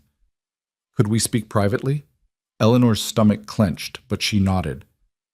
Molly, would you mind watching the front for a few minutes? Of course, Miss Blake. Molly was practically vibrating with curiosity, but she kept her expression professional. Eleanor led Caleb to the back room where she kept supplies and did her cutting work. The space was small, made smaller by Caleb's presence. She could smell leather and sage and the faint tang of horse, scents that were becoming dangerously familiar. What happened? She asked quietly. Caleb set his hat on the cutting table and ran a hand through his hair. The sheriff's been making noise, talking about conducting an investigation into your background, bringing in someone from Denver to testify about what really happened with the Montgomery family. Eleanor felt the blood drain from her face. He can't do that. He has no authority to... He's the sheriff, Caleb interrupted gently. He can do pretty much whatever he wants, especially if he convinces the town council that you're a threat to public morals or some such nonsense. So what do I do? Eleanor heard the panic in her own voice and hated it. Do I leave? Run before he can... No. Caleb's hand caught hers, warm and solid. You don't run. Not this time. But if he brings someone from Denver, if they testify that then we'll deal with it. Together. His eyes were fierce. Eleanor, I meant what I said at the dance. I'm not abandoning you to face this alone. This isn't your fight, she protested weakly. Like hell it isn't. He squeezed her hand gently. Dawson's using you to get at me. This is absolutely my fight. Eleanor wanted to argue, wanted to tell him he'd already done enough, but the words wouldn't come. Because the truth was, she didn't want to face this alone, didn't want to run again, didn't want to lose the fragile life she'd started building here. What do we do? She asked instead. We wait, Caleb said. We go about our business. We don't give Dawson the satisfaction of seeing us scared, and, he hesitated, we prepare for the worst. Which is that someone from Denver actually comes. Someone who knew the Montgomerys, who heard their version of events. When that happens, you're going to have to tell your story, publicly. In front of the town council, probably, or Judge Wilson if it comes to that. The thought made Eleanor's stomach turn over. I can't. You can, Caleb corrected. You're the strongest person I know, Eleanor Blake. You survived scandal in Denver, you came west alone, you stood up to a sheriff with a gun, and you built a business from nothing in a hostile town. You can do this too. You have entirely too much faith in me. I have exactly the right amount of faith in you. He released her hand, but his eyes stayed locked on hers. And when the time comes, I'll be right there beside you. You won't face this alone. Eleanor felt tears prick her eyes and blinked them back furiously. Why? Why are you doing all this for me? Caleb was quiet for a long moment. Then he said, Because when Catherine died, this town turned on me. Made up stories, spread rumors, treated me like a criminal. And I had no one. No one who believed me, no one who stood beside me. I was completely alone, and it nearly destroyed me. His voice roughened. I won't let that happen to you. I won't let you face that kind of isolation if I can help it. That's not the only reason, Eleanor said softly. It wasn't a question. No, he admitted. It's not. The air between them felt charged, heavy with things unsaid. Eleanor's heart was racing, her breath coming short. Caleb took a half step closer, and she could see the gold flecks in his brown eyes, the faint scar along his jaw, the way his gaze dropped to her mouth for just a moment before returning to her eyes. Eleanor, he began, his voice rough. The door to the front room banged open, and Molly's voice called out, Miss Blake, Mrs. Whitman is here to see you. Eleanor and Caleb sprang apart like guilty teenagers. Eleanor pressed a hand to her racing heart and tried to compose herself. Mrs. Whitman? She called back, confused. The banker's wife had been one of her most vocal critics. Yes, ma'am, and she seems pretty insistent. Eleanor exchanged a glance with Caleb, who looked as puzzled as she felt. Together they returned to the main room. Mrs. Whitman stood by the cutting table, her posture rigid with displeasure. She wore an expensive dress in deep purple, last year's fashion from San Francisco, Eleanor noted automatically, and her face was set in lines of aristocratic disdain. Mrs. Whitman, Eleanor greeted her carefully. How can I help you? Miss Blake.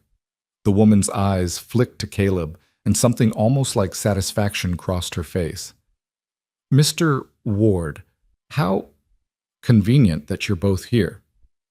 Amelia, Caleb said, his voice cool, if you've come to cause trouble...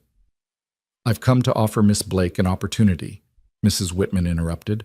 Though given the company she keeps, I'm not certain she deserves it. Eleanor felt her spine stiffen.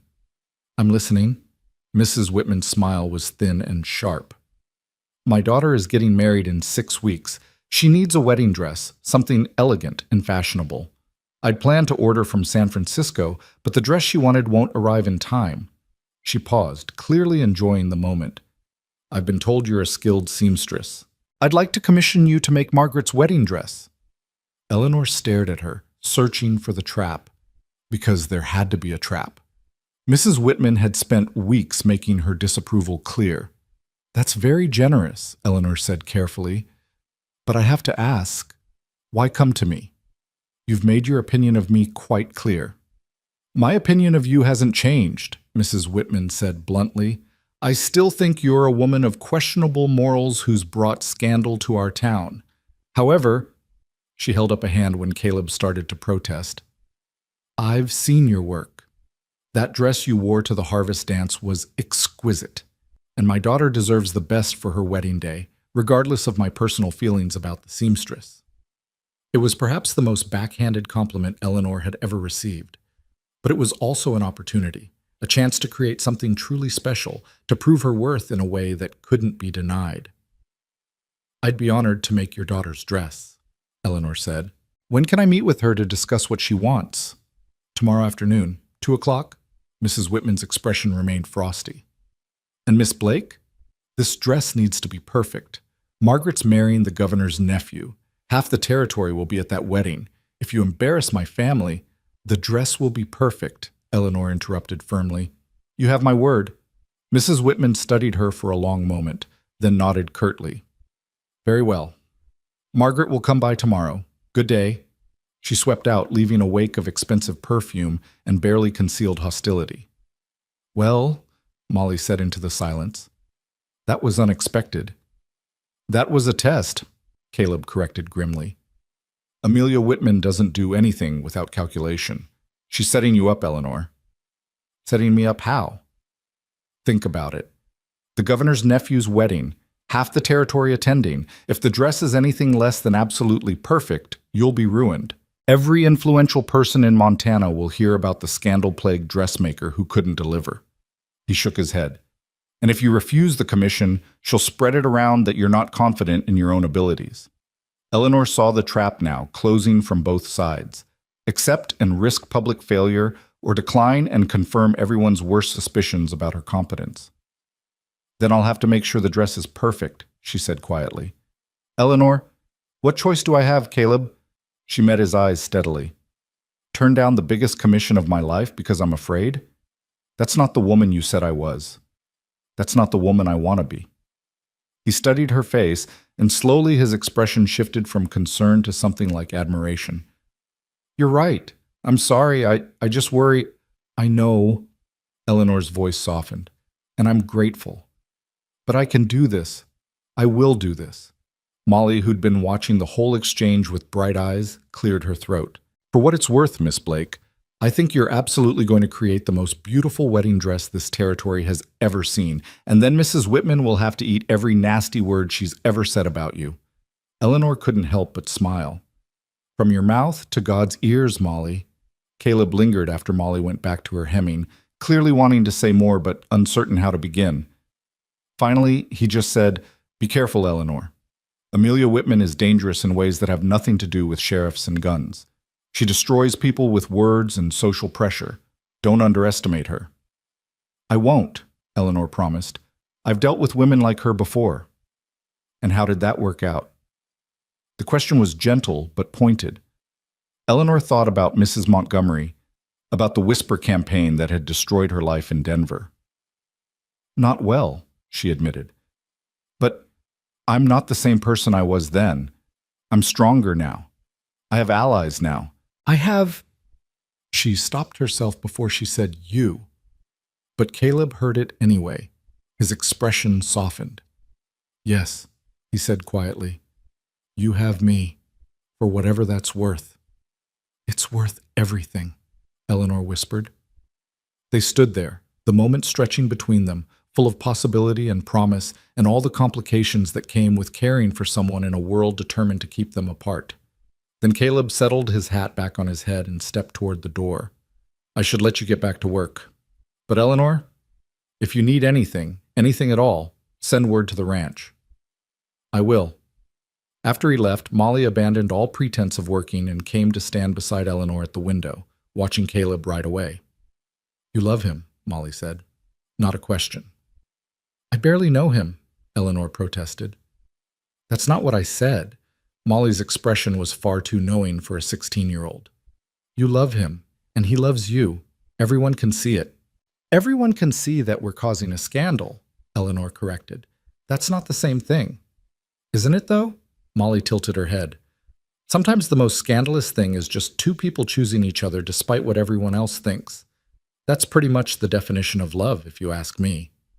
Eleanor wanted to argue, but the words stuck in her throat. Because Molly was right. She did love Caleb Ward, his strength and kindness, his quiet courage, the way he saw her as a whole person rather than a collection of rumors. She loved him, and it terrified her because loving someone meant giving them the power to hurt you, and Eleanor had been hurt enough. But before she could spiral too far into her fears, the shop door opened again and Margaret Whitman herself stepped inside, 2 full days early for their appointment. The girl was lovely, perhaps 19, with her mother's aristocratic features softened by youth and genuine sweetness. She wore a simple day dress in pale blue, and her expression was anxious rather than haughty. "Miss Blake?" she asked hesitantly. "I know I'm not supposed to come until tomorrow, but I couldn't wait. Mother doesn't know I'm here. She thinks I'm at the mercantile. But I had to talk to you." Eleanor's guard went up immediately. "Of course. What can I do for you?" Margaret glanced at Molly, then back at Eleanor. "Could we speak privately? Please? It's rather important." Eleanor led her to the back room, that same small space where she'd stood with Caleb just an hour before. Margaret closed the door carefully and turned to face her, fingers twisting in her skirt. "Miss Blake, I need you to understand something. I want you to make my wedding dress. Truly. I saw what you wore to the harvest dance, and it was the most beautiful thing I've ever seen, but—" She took a breath. "My mother has other plans." Eleanor's stomach sank.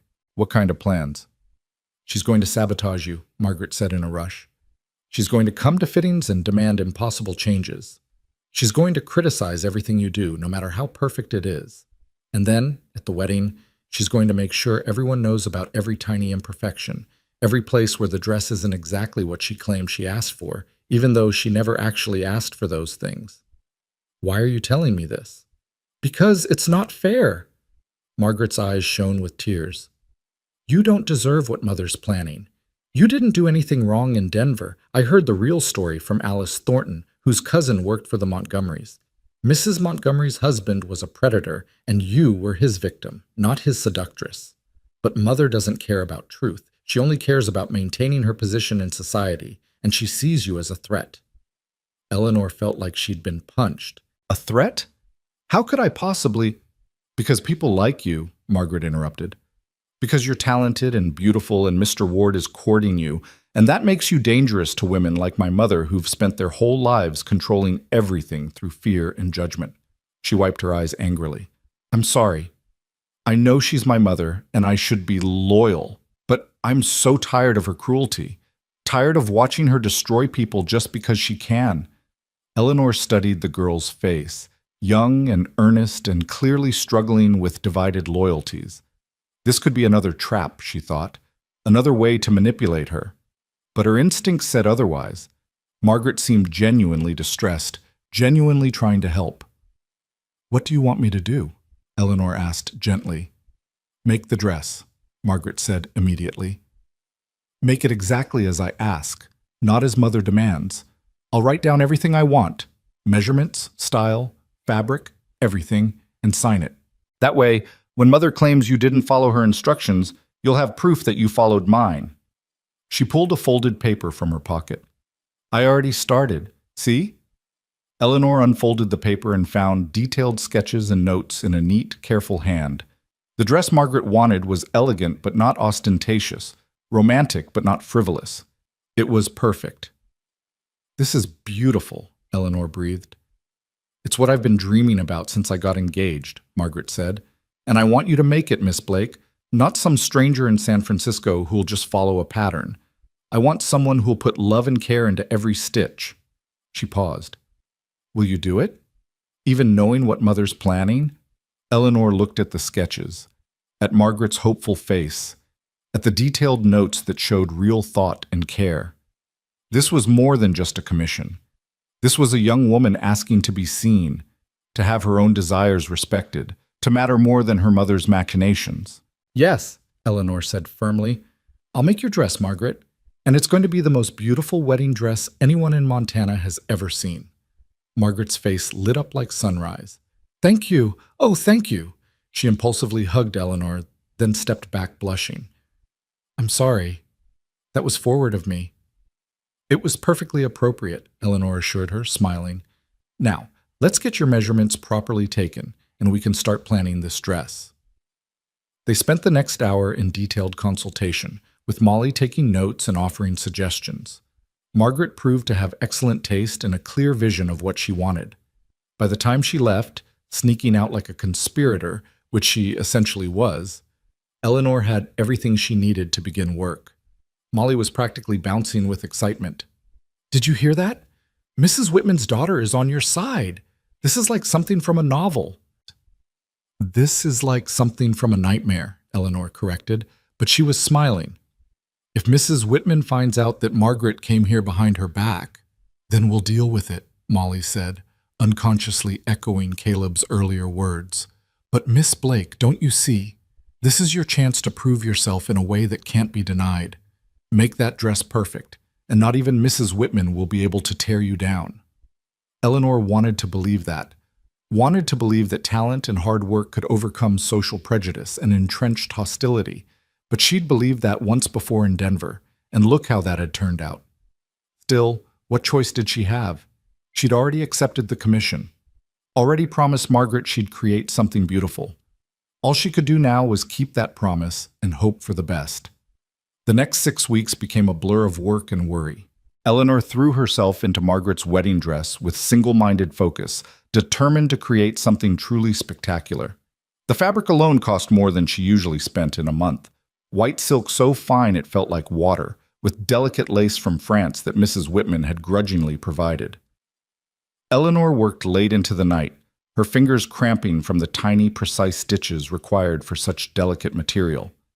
Caleb came by when he could, always with some excuse, picking up a commissioned shirt for one of his ranch hands, asking about getting curtains made for the bunkhouse, wondering if Eleanor knew anyone who could mend his good coat. Eleanor saw through every excuse and treasured each visit anyway. They talked about small things and large things, about his ranch and her business, about their pasts and their hopes for the future. Each conversation felt like laying down roots, building something that might last. But they were careful. No more almost kisses in the back room. No public displays that could fuel more gossip. They were both aware that Eleanor's position in Willow Creek remained precarious, balanced on the knife's edge of the town's tolerance. That tolerance was tested when Sheriff Dawson made good on his threat. Eleanor was working on the intricate beadwork for Margaret's bodice when Molly burst through the door, breathless and wide-eyed. Miss Blake, there's a man at the hotel from Denver. He's been asking questions about you. Eleanor's hand stilled on the silk. What kind of man? I don't know his name, but Mrs. Patterson says he's a lawyer, arrived on this morning's stage and went straight to see the sheriff. Molly's face was pale. Everyone's saying he's here to testify about what happened with the Montgomery family. This was it then. The confrontation Eleanor had been dreading. She set down her needlework with hands that wanted to shake but refused to let them. All right, she said, more calmly than she felt. Then I suppose I'll have to face him. You don't have to do this alone, Molly insisted. Let me get Mr. Ward or Mrs. Patterson, or no. Eleanor stood, smoothing her skirt with deliberate care. I need to handle this myself first. If it goes badly, then I'll ask for help. But I won't hide behind other people. Not anymore. She walked to the hotel with her head high and her heart hammering. The building was the largest in Willow Creek, 3 stories of whitewashed wood with a broad porch where old men liked to sit and watch the world go by. Today, those old men watched Eleanor approach with expressions of mingled curiosity and concern. Inside the lobby was dim and cool. Behind the desk, Mr. Peterson, Molly's father, gave her a sympathetic nod. He's in the dining room, Miss Blake, with the sheriff and Judge Wilson. Judge Wilson's presence was actually reassuring. The judge was fair-minded, known for listening to both sides before making decisions. If he was here, this might actually be an official hearing rather than just a lynch mob. Eleanor found them at a corner table. Sheriff Dawson looking smug, Judge Wilson looking weary, and a stranger in an expensive suit looking calculating. The stranger was perhaps 40, with thinning hair and the kind of face that would be instantly forgettable, if not for the cold intelligence in his eyes. All 3 men looked up when Eleanor entered. Ah, the stranger said, rising with exaggerated courtesy. "You must be Miss Eleanor Blake. I'm Warren Sutter, attorney at law from Denver." Eleanor's blood ran cold. Sutter, she knew that name. He was Mr. Montgomery's personal lawyer, the man who'd helped spread the lies that destroyed her reputation. "Mr. Sutter," she acknowledged, keeping her voice level. "I assume you're here about the Montgomery matter." "Indeed I am." His smile was sharp and unpleasant. "Sheriff Dawson was kind enough to contact me regarding your presence in Willow Creek. He felt the community should be informed about your history before you could cause any more damage." "I haven't caused any damage," Eleanor said firmly. "I run a legitimate business, and I bother no one." "Is that so?" Sutter pulled a sheaf of papers from his briefcase. "Because I have here sworn statements from Mr. and Mrs. Montgomery describing how you seduced Mr. Montgomery over a period of months, how you attempted to extort money from him when he tried to end the affair, and how you threatened Mrs. Montgomery when she discovered your relationship with her husband." Every word was a lie, and Eleanor felt rage building in her chest, but she forced herself to remain calm, to think rather than just react. "Those statements are false," she said clearly, "and I'm prepared to tell the truth about what really happened, if Judge Wilson would like to hear it." Judge Wilson, who'd been watching the exchange with hooded eyes, nodded slowly. "I think that would be appropriate. Miss Blake, please sit down." Eleanor sat, folding her hands in her lap to hide their trembling. Sheriff Dawson leaned back in his chair with a satisfied smile, clearly expecting her to be eviscerated by whatever Sutter had prepared. But before Sutter could begin his questioning, the dining room door opened again and Caleb Ward stepped through, followed by Mrs. Patterson, Mrs. Chen, Alice Thornton, and half a dozen other women Eleanor recognized from her customer list. "Heard there was some kind of hearing happening," Caleb said mildly, though his eyes were hard. "Thought we should attend. Public interest and all." Judge Wilson's mouth twitched in what might have been amusement. "This isn't exactly a formal proceeding, Mr. Ward." "Then you won't mind if we observe informally," Mrs. Patterson said, settling herself at a nearby table with the determination of a general claiming strategic ground. "Seems to me that if Miss Blake's reputation is being discussed, she should have some friends present." Sheriff Dawson's face darkened. "This is official business." "No, Tom, it's not," Judge Wilson interrupted. "You brought Mr. Sutter here to make accusations. The least we can do is allow Miss Blake the courtesy of having witnesses to her defense." He turned to Eleanor. "Unless you'd prefer privacy?" Eleanor looked at Caleb, at the assembled women who'd taken time from their busy days to support her, and felt something warm bloom in her chest. "I'd like them to stay," she said. "I have nothing to hide." "Very well." Judge Wilson gestured to Sutter. "Mr. Sutter, you may present your case." What followed was one of the most difficult hours of Eleanor's life. Sutter read from the Montgomery statements, painting her as a calculating seductress who'd preyed on a wealthy, vulnerable man. He described supposed romantic meetings, alleged love letters, claimed incidents of inappropriate behavior that had never happened. Through it all, Eleanor sat with her spine straight and her hands folded, letting him finish before she responded. When Sutter finally sat down, looking pleased with himself, Judge Wilson turned to her. "Miss Blake, your response." Eleanor took a deep breath and began to speak. She told them everything, about Mr. Montgomery's advances, about her repeated refusals, about the day Mrs. Montgomery had walked in to find her husband forcing himself on Eleanor while she tried to push him away. She described Mrs. Montgomery's screams, Mr. Montgomery's quick lies, the way the entire household had turned against her overnight. "I had no affair with Mr. Montgomery," she said, her voice steady and clear. "I was his employee, nothing more. But when I rejected his advances, he decided to destroy my reputation rather than accept responsibility for his own behavior. And Mr. Sutter," she turned to look at the lawyer directly, "you helped him do it. You knew the truth. You were there the day Mrs. Montgomery confronted me. You heard her accuse her husband of attempted assault, but you helped them twist the story, helped them make me the villain instead of the victim." Sutter's face went red. "That's a damned lie." "Is it?" Eleanor pulled a folded paper from her pocket, the letter she'd carried with her from Denver, the one piece of evidence she'd managed to save. This is a letter from Mrs. Montgomery's personal maid, Anna Chen. She witnessed the whole incident. She wrote this letter to me 3 days after I was dismissed, apologizing for not speaking up, but saying she was too afraid of losing her position. She handed the letter to Judge Wilson, who read it with increasing interest. Mrs. Chen confirms Miss Blake's account, the judge said slowly. She states clearly that Mr. Montgomery was forcing his attentions on Miss Blake, and that Miss Blake was attempting to escape when Mrs. Montgomery entered the room. That letter could be forged, Sutter blustered. Could be, Judge Wilson agreed. But I notice you haven't denied Miss Blake's claim that you were present during Mrs. Montgomery's confrontation with her husband. Were you there, Mr. Sutter? Sutter's jaw worked. I was present in the household that day, yes, but... And did you hear Mrs. Montgomery accuse her husband of assault? Silence. Thick and damning. Finally, Sutter said, I heard many things said in anger that day. I can't be expected to remember every... So you did hear it, Caleb interrupted from his table. You heard Mrs. Montgomery accuse her husband, and you helped him cover it up anyway. I helped my client manage an unfortunate situation.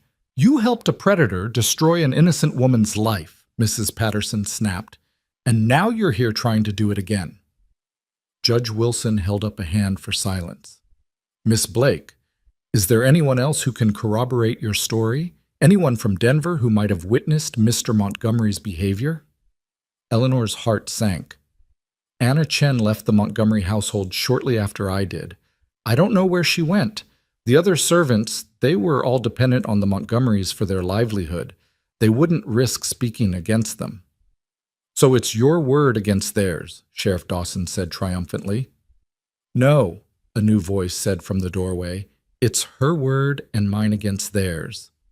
Everyone turned to see Mrs. Chen, not Anna Chen from Denver, but Mrs. Chen from the Broken Spur, standing in the entrance. Her weathered face was set in determined lines. Anna Chen is my niece, she said, walking into the room. She wrote to me after Miss Blake was dismissed, told me the whole story, told me how guilty she felt for not speaking up, how the Montgomerys threatened to ruin anyone who didn't support their version of events. She looked at Eleanor with sympathy. Anna was terrified, Miss Blake. She was just 18 years old and alone in Denver, but she wanted you to know the truth. Eleanor felt tears prick her eyes. I never blamed her. I understood. I know you did. Anna said you were the kindest person in that household, the only one who treated the servants like human beings rather than furniture. Mrs. Chen turned to Judge Wilson. My niece's letter to Miss Blake wasn't forged. Anna sent me a copy as well. I can provide it if needed. Judge Wilson nodded slowly. I think that would be wise, Mrs. Chen.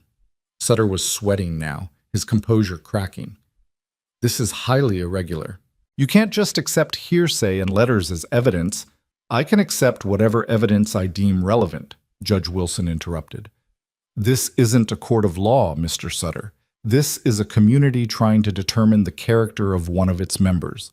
And so far, I'm finding Miss Blake's account considerably more credible than yours. He stood, gathering his papers. Here's my determination. Miss Blake came to Willow Creek with a cloud over her reputation. That much is undeniable. However, she's conducted herself with dignity and integrity since her arrival. She's established a legitimate business, contributed to our community, and caused no trouble whatsoever. The accusations against her appear to be, at minimum, highly questionable, and at maximum, completely false. He turned to Sheriff Dawson. Tom, you brought Mr. Sutter here hoping to run Miss Blake out of town. Instead, you've given her a chance to clear her name publicly. I'm ruling that Miss Blake is welcome in Willow Creek and should be treated as any other respectable businesswoman would be. Anyone who continues to harass her will answer to me. Is that clear? The sheriff's face was purple with rage, but he nodded stiffly. Mr. Sutter, I suggest you return to Denver and inform the Montgomerys that their lies won't be tolerated here. If they attempt any further harassment of Miss Blake, I'll personally file charges for defamation. Sutter gathered his papers with jerky, angry movements and stalked out without another word. After a moment, Sheriff Dawson followed, leaving Eleanor alone with Judge Wilson and her supporters. The room erupted. Mrs. Patterson stood and started clapping, and soon the other women joined in. Eleanor sat there, stunned, tears streaming down her face as the reality of what had just happened sank in. She'd done it. She'd faced her accusers and told her truth, and people had believed her. Caleb was beside her suddenly, his hand warm on her shoulder. "You did it," he said softly, echoing her thoughts. "You were so brave, Eleanor." "I was terrified," she admitted. "That's what made it brave." He helped her to her feet, and she found herself surrounded by women offering congratulations, support, kind words. Mrs. Chen hugged her tightly, whispering that Anna would be so proud. Mrs. Patterson declared that anyone who still doubted Eleanor's character was an idiot. Even Judge Wilson paused to shake her hand and tell her she'd acquitted herself admirably. Through it all, Eleanor kept crying, not from sadness or fear, but from overwhelming relief. The weight she'd been carrying for months, the constant fear of being discovered and condemned, had finally lifted. She was free. When the crowd finally dispersed, Caleb walked her back to the dress shop. They moved slowly, neither wanting to break the spell of the afternoon. "Thank you," Eleanor said when they reached her door, "for coming, for bringing the others. I don't think I could have faced Sutter alone." "You could have," Caleb corrected gently. "But you didn't have to. That's the difference." He paused, then added, "Eleanor, what I said at the dance about caring for you, that hasn't changed. It's only gotten stronger." Eleanor's heart started that complicated dance again. "Caleb, you don't have to say anything now," he interrupted. "I know you need time. Know you're still building your life here, still healing from everything that happened.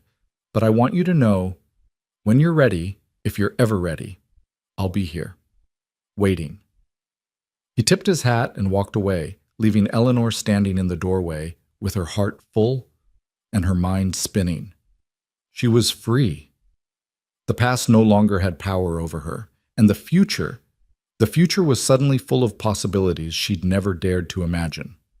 Inside, Margaret Whitman's wedding dress waited, half-finished and beautiful. Eleanor returned to her work with renewed energy, her stitches sure and steady.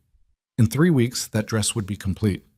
And maybe, just maybe, it would be the final proof that Eleanor Blake belonged in Willow Creek, that she'd finally found home. The days following the confrontation with Warren Sutter brought a shift in Willow Creek's atmosphere that Eleanor could feel in her bones. Where once people had crossed the street to avoid her, now they nodded politely when they passed. Where once conversations had stopped when she entered the mercantile, now shopkeepers greeted her by name and asked about her business. It wasn't universal acceptance. Mrs. Whitman's circle still maintained their chilly distance, and Sheriff Dawson glared daggers whenever their paths crossed. But it was progress. Real, tangible progress. Eleanor threw herself into Margaret's wedding dress with the focus of someone who understood that this final test would either cement her place in the community or undo everything Judge Wilson's ruling had accomplished. The dress was taking shape beautifully, each stitch a small prayer, each seam a promise kept. The white silk caught the light like fresh snow, and the French lace formed delicate patterns across the bodice that looked like frozen flowers. It was, without question, the finest work Eleanor had ever done. Molly arrived each morning bursting with news from around town. The Peterson family seemed to have appointed themselves Eleanor's unofficial information network, and Molly took her role as messenger with endearing seriousness. "Mrs. Patterson told Ma that the Ladies' Aid Society is considering inviting you to join," Molly reported one morning, her eyes bright with excitement. "That's a big deal, Miss Blake. They only ask respectable women." "I'm not sure I'm ready for the Ladies' Aid Society," Eleanor said, though she couldn't quite hide her smile. "I have enough on my plate with this dress." "Speaking of which," Molly peered at the bodice Eleanor was beating, "that's absolutely stunning. Margaret's going to cry when she sees it. Let's hope her mother doesn't find a reason to criticize it." As if summoned by the mention of her name, the shop door opened and Mrs. Whitman herself stepped inside. Eleanor's hand stilled on the silk, her stomach tightening with familiar anxiety. "Miss Blake," Mrs. Whitman said, her voice neutral, "I've come to check on Margaret's dress." "Of course." Eleanor carefully set down her work and retrieved the dress form where the partially completed gown was displayed. She'd been dreading this moment, knowing Mrs. Whitman would be looking for any excuse to find fault. Mrs. Whitman circled the dress slowly, her expression unreadable. She examined the seams, tested the drape of the fabric, studied the intricate beadwork. The silence stretched until Eleanor's nerves felt ready to snap. Finally, Mrs. Whitman spoke. "This is exceptional work." Eleanor blinked, certain she'd misheard. "I'm sorry?" "The craftsmanship is exceptional," Mrs. Whitman repeated, though the words seemed to pain her. "Better than anything I could have ordered from San Francisco. Margaret will be pleased." It wasn't exactly warm praise, but coming from Amelia Whitman, it might as well have been a standing ovation. Eleanor felt her shoulders relax slightly. "Thank you, Mrs. Whitman. I'm doing my best to make it perfect for Margaret's special day." "Yes, well," Mrs. Whitman smoothed her already perfect skirt. "I suppose I should also tell you that Judge Wilson's ruling the other day was appropriate. I may not approve of your presence in Willow Creek, Miss Blake, but it seems you were treated unjustly in Denver. That lawyer, Sutter, was quite obviously lying." Eleanor stared at her, shocked into momentary silence. Was this an apology from Amelia Whitman? "I appreciate you saying that," Eleanor managed. Mrs. Whitman's expression remained frosty. "Don't mistake my acknowledgement of facts for friendship, Miss Blake. I still believe you've brought scandal to our town through your association with Mr. Ward. A respectable woman would have declined his attentions until her reputation was fully restored." There it was, the barb Eleanor had been waiting for. "With respect, Mrs. Whitman, Mr. Ward's attentions are his to give, and mine to accept or decline as I see fit. My reputation, or lack thereof, doesn't obligate me to live as a nun." Mrs. Whitman's eyebrows rose nearly to her hairline. "How very forward of you to say so." "How very honest of me to say so," Eleanor corrected gently. "I've spent months being punished for things I didn't do, Mrs. Whitman. I'm done apologizing for choices that harm no one and make me happy." For a long moment, the two women stared at each other. Then, unexpectedly, Mrs. Whitman's mouth twitched in what might have been the ghost of a smile. "Margaret said you had spine," she said. "I'm beginning to see what she meant." She turned toward the door, then paused. "The dress will be ready for the final fitting in 2 weeks?" "Yes, ma'am." "Good. See that it is." After she left, Molly emerged from the back room where she'd been conspicuously absent during the entire exchange. "Did Mrs. Whitman just almost compliment you?" Molly asked, wide-eyed. "I think she did," Eleanor said, still slightly stunned. "And then she insulted me, and then she almost smiled. I'm not sure what just happened." "Progress happened," Molly declared. "Slow, grudging, painful progress, but progress nonetheless." The girl was right. Life in Willow Creek was becoming, if not easy, then at least manageable. Eleanor found a rhythm to her days, early mornings working on Margaret's dress, afternoons taking appointments with other clients, evenings reviewing accounts, and planning for the future. She hired a second girl, Sarah Mitchell, to help with basic alterations, which freed Molly to work on more complex projects. The shop was thriving in ways Eleanor had barely dared to hope for, and through it all, Caleb remained a constant presence. Not overwhelming, not demanding, just steadily there. He came by the shop several times a week, always with some excuse but really just to see her, to talk, to share the small moments of life that built connection. He brought her wildflowers from the ranch, claiming Mrs. Chen had picked them and insisted they be delivered. He commissioned shirts he didn't need and curtains for windows that already had curtains, spending his money just to spend time with her. Eleanor knew what he was doing, courting her in the slow, patient way of a man who understood she'd been wounded and needed time to heal. And despite her best efforts to maintain emotional distance, she found herself falling deeper in love with him every day. One evening, as autumn began painting the mountains in shades of gold and crimson, Caleb arrived just as Eleanor was closing the shop. He wore his good shirt and had clearly made an effort with his appearance. "Evening," he said, removing his hat. "I was wondering if you might join me for supper. There's a new restaurant opened by the hotel, Mrs. Garcia's place. I hear the enchiladas are excellent." Eleanor hesitated, her hand on the door key. Supper together in a public restaurant. That was another statement, another step into the light of public scrutiny. "Everyone will talk," she said. They're already talking, Caleb pointed out. Might as well give them something worth discussing. Eleanor looked at his hopeful expression, at the way he held his hat in both hands like a nervous schoolboy, and felt her resistance crumble. I'd love to join you for supper, she said. Let me just grab my shawl. Mrs. Garcia's restaurant was warm and bright, filled with the scent of spices and cooking meat. The proprietor herself, a formidable woman with kind eyes and flour on her apron, seated them at a corner table and promised to bring them the house specialties. As they waited for their food, Caleb told her about the ranch, about a new foal that had been born that morning, about the preparations for winter, about his plans to expand the cattle operation in the spring. Eleanor found herself relaxing into the conversation, enjoying the normalcy of it, the simple pleasure of sharing a meal with someone she cared about. How's the wedding dress coming? Caleb asked as Mrs. Garcia delivered steaming plates of food. It's nearly finished. Just the final details left. Some beading on the train, the buttons for the back. Margaret's final fitting is next week. And you're not nervous? Eleanor laughed. I'm terrified. This dress could make or break my reputation in Willow Creek. If it's anything less than perfect, it'll be perfect, Caleb interrupted gently. I've seen your work, Eleanor. You're an artist. That dress is going to be spectacular, and everyone's going to know it. I hope you're right. I am right. He reached across the table and took her hand, his calloused fingers warm against hers. You know what I admire most about you? Eleanor's breath caught. What? Your courage. You've been knocked down so many times, but you keep getting back up, keep trying, keep hoping. That takes strength most people don't have. I don't feel strong, Eleanor admitted. Most days I feel like I'm barely holding myself together. That's what strength looks like, Caleb said. It's not about never being scared. It's about being scared and doing the hard thing anyway. They finished their meal in comfortable conversation, and Caleb walked her home through the cool evening air.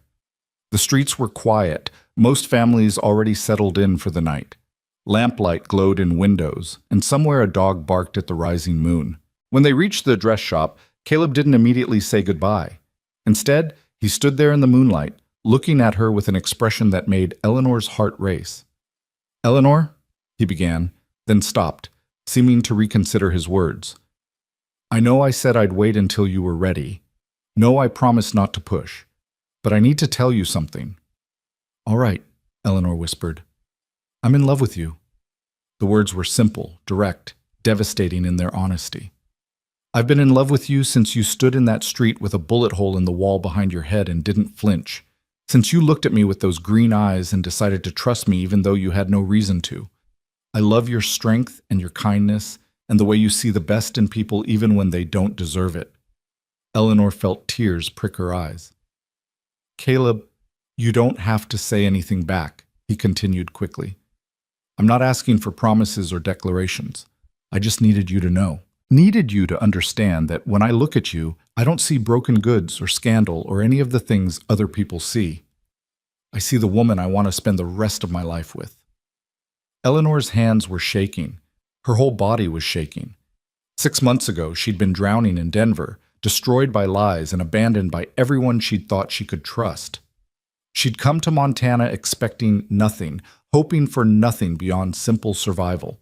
And here was Caleb Ward, this good, honest man, offering her everything. I love you too, she heard herself say. The words felt both terrifying and inevitable, like stepping off a cliff into darkness, trusting there would be something solid to catch her fall. I've been trying not to, trying to protect myself from getting hurt again, but I love you, Caleb, so much it scares me. His smile was like sunrise, bright and warm and full of promise. Can I kiss you? Eleanor nodded, not trusting her voice. Caleb stepped closer, one hand coming up to cup her cheek, his thumb brushing away a tear she hadn't realized had fallen. Then he leaned down and pressed his lips to hers, gentle and questioning, giving her every opportunity to pull away. She didn't pull away. Instead, she leaned into the kiss, her hands coming up to rest on his chest, feeling the solid warmth of him, the steady beat of his heart under her palms. The kiss deepened, became something more than gentle, and Eleanor felt years of loneliness and fear crack open inside her, letting in light and hope and the terrifying possibility of happiness. When they finally broke apart, both breathless, Caleb rested his forehead against hers. "I want to marry you," he whispered. "Not now, not until you're ready, but someday. I want to wake up beside you every morning and fall asleep beside you every night. Want to build a life with you, a family maybe, if you want children. Want to grow old watching you create beautiful things and make the world better just by being in it." Eleanor laughed, the sound watery but genuine. "That's quite a future you're planning." "Is it too much?" "No." She pulled back enough to meet his eyes. "It's perfect. Terrifying and perfect." "So that's a yes? Someday?" Eleanor thought about everything she'd survived.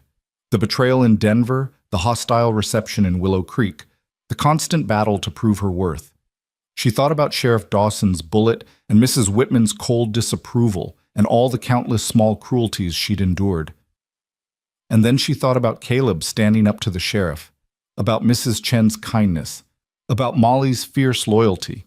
She thought about the shop that was finally thriving, about Margaret's wedding dress waiting upstairs, about the life she was building stitch by careful stitch. She thought about Caleb's earth-brown eyes and patient heart, about the way he saw her, really saw her, when everyone else saw only scandal and shame. "Yes," she said firmly. "Someday, when we're both ready. Yes." Caleb kissed her again, longer this time, deeper, until Eleanor felt dizzy with joy and desire and overwhelming relief. When he finally pulled away, his eyes were bright with unshed tears. "I should let you get some rest," he said, though he made no move to leave. "You have work tomorrow." "I do." Eleanor stepped back reluctantly.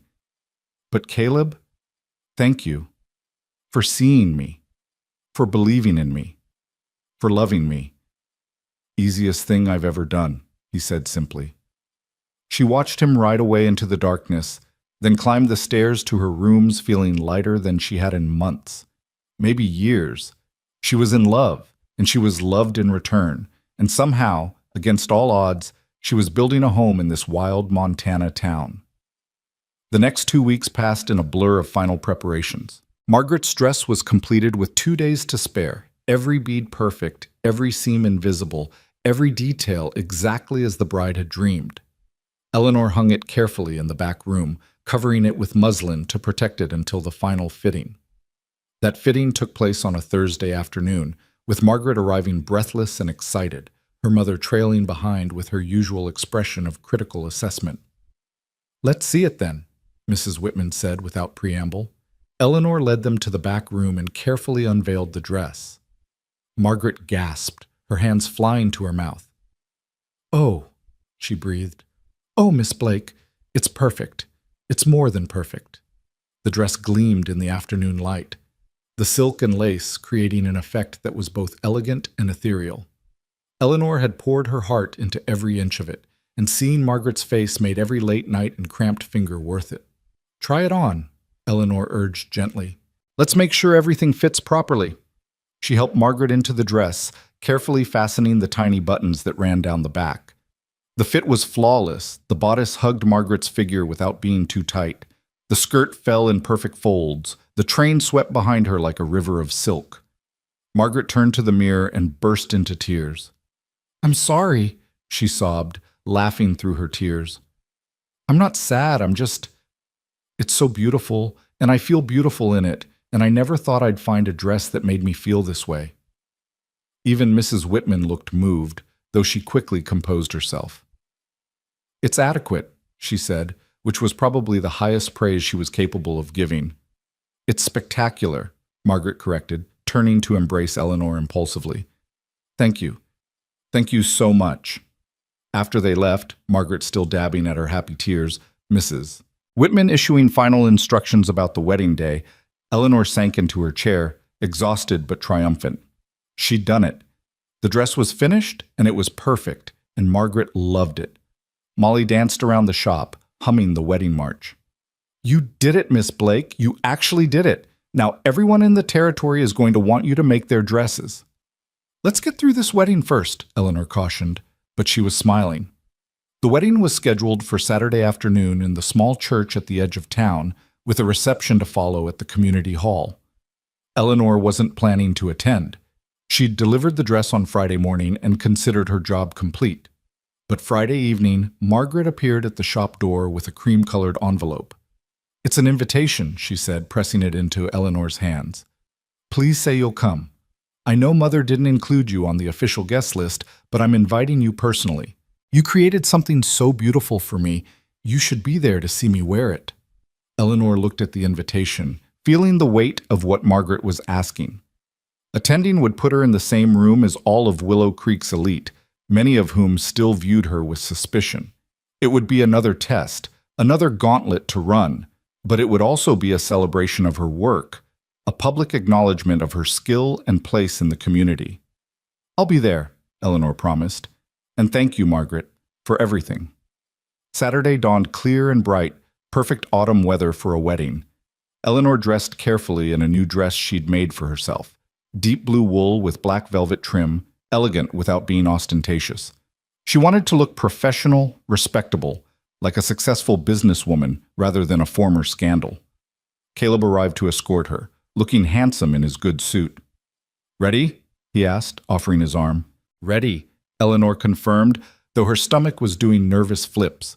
The church was packed, every pew filled with Willow Creek's finest families. Eleanor felt the stares as she and Caleb entered, felt the whispers ripple through the crowd. But she kept her head high and her expression serene, following Caleb to a pew near the back. Sheriff Dawson sat across the aisle, his face dark with disapproval.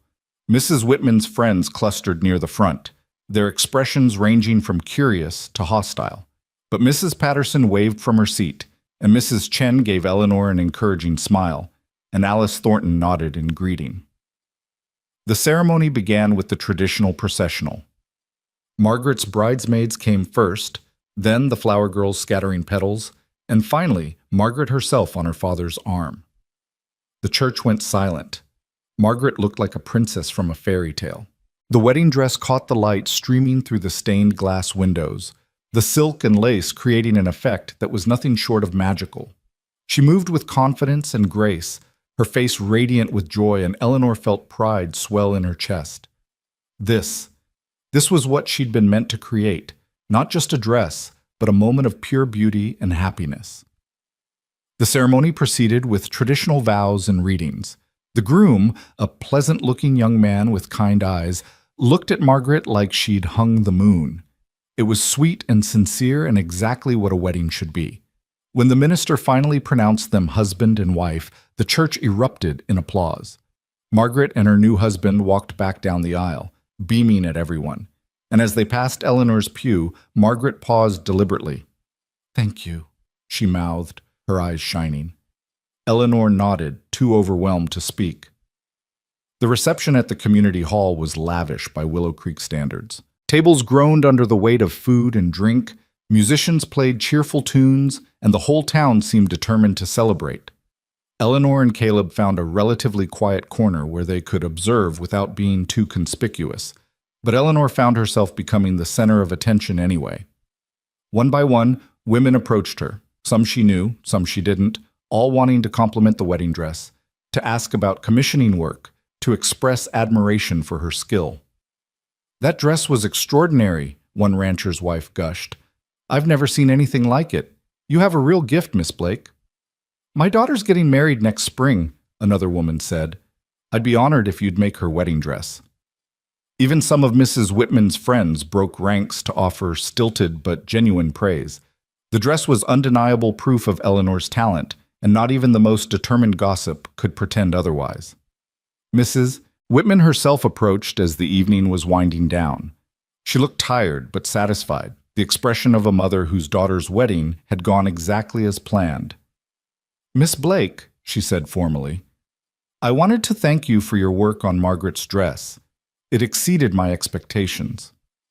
"I'm glad Margaret was pleased," Eleanor replied diplomatically. Mrs. Whitman's expression shifted slightly, becoming something almost resembling respect. "You've proven yourself a skilled craftsman and a woman of integrity. I was wrong about you." "Not entirely wrong," she added quickly. "You're still far too forward in your manners, and your association with Mr. Ward remains questionable. But you're not the calculating seductress I believed you to be. It was possibly the worst phrased compliment Eleanor had ever received, but she recognized it for what it was. Amelia Whitman's version of an apology. I appreciate you saying so, Mrs. Whitman. Yes, well. The older woman smoothed her skirt. I suppose I should also mention that the Ladies' Aid Society will be voting on new members next month. Your name has been put forward for consideration. Eleanor's eyes widened. By whom? By me, Mrs. Whitman said crisply. You may not be my first choice for society membership, Miss Blake, but you're a businesswoman of skill and standing. That counts for something. She walked away before Eleanor could respond, leaving her standing there in shock. Caleb appeared at her elbow, 2 glasses of punch in hand. Did Amelia Whitman just endorse you for the Ladies' Aid Society? I think she did, Eleanor said faintly. I'm not entirely sure it wasn't a hallucination. It wasn't. Caleb handed her a glass, his eyes warm with pride. You've won, Eleanor. You've proven yourself beyond any doubt. This town is yours now if you want it. Eleanor looked around the hall, at the people laughing and dancing, at Margaret spinning in her beautiful dress, at the community coming together in celebration.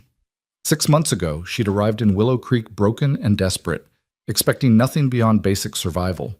Now she had a thriving business, genuine friends, and the love of a good man. She had respect and acceptance and the promise of belonging. She had everything she'd lost in Denver and more. Yes, she said softly, turning to Caleb with tears in her eyes. I want it, all of it. He pulled her close, right there in the middle of the reception, with everyone watching, and kissed her forehead gently. Then it's yours, he whispered, all of it, including me. As the night wore on and the celebration continued around them, Eleanor felt something shift inside her chest. The fear that had lived there for so long, the constant anxiety that everything would be taken away, it was finally, blessedly quiet. She was home. She was loved. She was free. And she was ready, at last, to believe in her own happy ending. The moon rose high over Willow Creek, casting silver light over the mountains and valleys, over the town and its people, over Eleanor Blake and Caleb Ward standing together in the warm glow of the community hall. And in that moment, surrounded by music and laughter and the promise of tomorrow, Eleanor knew that the worst was truly behind her. What lay ahead was simply the beautiful, ordinary work of building a life worth living. The weeks following Margaret's wedding brought an Indian summer to Montana, warm golden days that felt like a final gift before winter's arrival. Eleanor's shop flourished beyond anything she'd dared imagine. The success of the wedding dress had transformed her from tolerated outsider to sought-after artisan, and her appointment book filled with commissions from across the territory. Women traveled from neighboring towns just to have Eleanor Blake create something beautiful for them. But success, Eleanor was learning, came with its own complications. She was working late one October evening, putting finishing touches on a christening gown for the blacksmith's daughter, when someone pounded on the shop door with urgent force. Eleanor's heart jumped. Late-night knocking never brought good news. She set down her needle and hurried to the door, peering through the glass before opening it. Sheriff Dawson stood on the boardwalk, his face grim in the lamplight. Eleanor's stomach dropped, but she unlocked the door with steady hands. "Sheriff, what can I do for you?" "Need to speak with you," he said, his voice rough. "About Ward." Fear shot through her like ice water. "What about him? Is he hurt?" "Not hurt. Missing." Dawson removed his hat, turning it in his hands. He didn't show up in town today like he was supposed to. Didn't collect his mail, didn't meet with the feed supplier. His ranch hands came looking for him. He rode out yesterday afternoon and never came back. Eleanor grabbed the doorframe to steady herself. "Missing? For how long?" "Near 24 hours now. Could be nothing. Horse could have thrown a shoe, could have gotten delayed tracking a lost calf, but Ward's not the type to disappear without word." Dawson's jaw tightened. "And there's been talk of cattle rustlers working the North Range. 3 ranches hit in the past month." "We need to organize a search," Eleanor said immediately, already reaching for her shawl. "Get men together? Search the ranch lands?" "Already doing that," Dawson interrupted. "Got a party heading out at first light. I'm here because Ward's housekeeper said if anything happened to him, we should tell you." He paused, something almost like regret crossing his face. Said you'd want to know. Eleanor met his eyes, searching for deception or cruelty, but found only weary honesty. Thank you for telling me. Miss Blake. Dawson shifted uncomfortably. I haven't been fair to you, or to Ward. Been carrying my sister's death like a weapon, using it to hurt anyone who reminded me I couldn't save her. He looked away. That was wrong of me. And if something's happened to Caleb because I was too busy nursing grudges to do my job properly, nothing's happened to him, Eleanor said firmly, refusing to let her mind go to dark places. We're going to find him, and he's going to be fine. Dawson nodded, settling his hat back on his head. Search party leaves at dawn. We could use every able-bodied person willing to ride. I'll be there, Eleanor said. After he left, she stood in the empty shop, her hands trembling with fear and adrenaline. Caleb was missing. The man she loved was somewhere out there in the Montana wilderness, possibly hurt, possibly... No, she wouldn't think it. Couldn't think it. She locked up the shop and climbed the stairs to her rooms, but sleep was impossible. Instead, she packed supplies, bandages, water, food, and laid out her most practical riding clothes. She'd learned to ride as a girl before her family lost their money, and she'd gone into service. The skills came back quickly when necessity demanded. Dawn arrived too slowly and too quickly at once. Eleanor dressed in her sturdy wool skirt and jacket, braided her hair tightly, and made her way to the livery stable where the search party was assembling. Perhaps 20 people had gathered, ranchers, ranch hands, townsmen with tracking experience. Miss Chen was there with supplies and worried eyes. Molly's father had brought horses for those who needed them, and standing at the center of it all, organizing the search with unexpected efficiency, was Sheriff Dawson. We'll split into 4 groups, he was saying as Eleanor approached. Cover the main rangelands, the north trail toward the mountains, the creek beds, and the border with the Thompson property. Ward's hands know his usual routes. They'll lead each group. He caught sight of Eleanor, and something flickered across his face. Miss Blake, you sure about this? It's rough country, and we don't know what we'll find. I'm sure, Eleanor said steadily. Which group needs another rider? One of Caleb's ranch hands, a weathered man named Pete, stepped forward. I'm taking the north trail toward Copper Canyon. That's where Mr. Ward said he was heading yesterday, looking for strays that might have wandered up the high pastures. I'll ride with you, Eleanor said. Pete looked her up and down, assessing. Can you handle rough terrain? I can handle whatever's necessary. He nodded, apparently satisfied. Mount up then. We're burning daylight. The ride into the mountains was hard and beautiful. The trail wound through stands of aspen and pine, their leaves and needles painting the world in gold and green. The air grew thinner as they climbed, crisp and sharp in Eleanor's lungs. Pete and 2 other ranch hands led the way, reading signs in the dirt and bent grass that Eleanor couldn't see, evidence of Caleb's passage the day before. They'd been riding for perhaps 3 hours when Pete held up a hand, signaling them to stop. There, he said, pointing to a disturbed area of earth near a rocky outcropping. Signs of a struggle. Multiple horses. And look. He dismounted and examined the ground more closely. Blood. Eleanor's heart seized. She slid from her horse before she'd fully decided to move, hurrying to where Pete crouched, examining the ground. How much blood? She demanded. Could he be? Not enough for a killing wound, Pete said quickly. Looks like someone got grazed. Could be Ward, could be whoever he tangled with. He stood scanning the surrounding terrain. Tracks lead that way, toward the old mining camp. 3 horses, moving fast. Rustlers? One of the other hands asked. Likely. Probably ran into Ward while moving stolen cattle, decided he'd seen too much. Pete's expression was grim. They've got maybe 12 hours head start on us. Then we ride faster, Eleanor said. Pete looked at her with something like respect. Yes, ma'am, we do. They followed the trail for another hour, the terrain growing rougher and more treacherous. The old mining camp appeared in a valley between 2 ridges, a collection of abandoned buildings slowly being reclaimed by the wilderness. Smoke rose from one of the structures, thin and gray against the blue sky. Pete signaled them to dismount and approach quietly.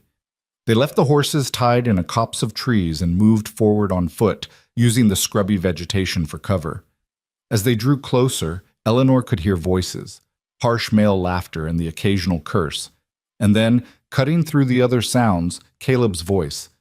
"You boys are making a mistake. Sheriff knows I came up this way.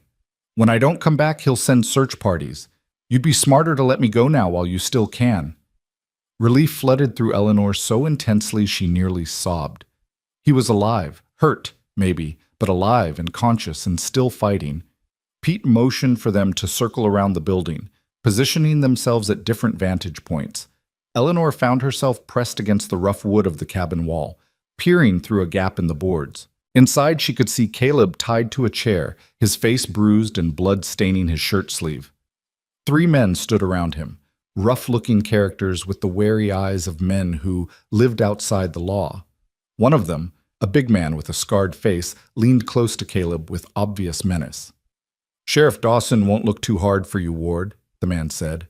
"Everyone knows you two got bad blood. He'll probably thank us for doing his dirty work." "You don't know Dawson as well as you think," Caleb replied, his voice steady despite his circumstances. "Man's got his faults, but he's not corrupt. He'll hunt you to the ends of the earth for this." The scarred man backhanded Caleb across the face, snapping his head to the side. Eleanor bit her lip hard to keep from crying out. "Enough talk," another rustler said nervously. "We need to decide what to do with him. Can't just keep him tied up forever. Could solve the problem permanently," the third man suggested, his hand drifting to his gun. "No killing," the scarred man said firmly. "Stealing cattle's one thing. Murder brings federal marshals. We'll hold him till nightfall, then ride out and leave him tied. By the time he gets loose or someone finds him, we'll be halfway to Wyoming."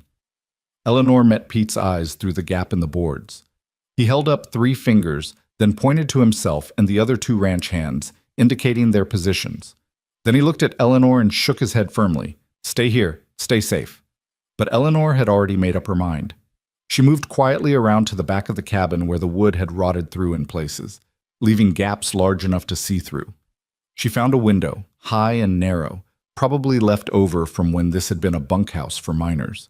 With careful effort, she managed to pry it open enough to squeeze through. The cabin's interior was dim and smelled of dust and old smoke. Eleanor dropped to the floor as quietly as she could, landing in what had once been a storage room. Through the doorway, she could see into the main room where Caleb was being held.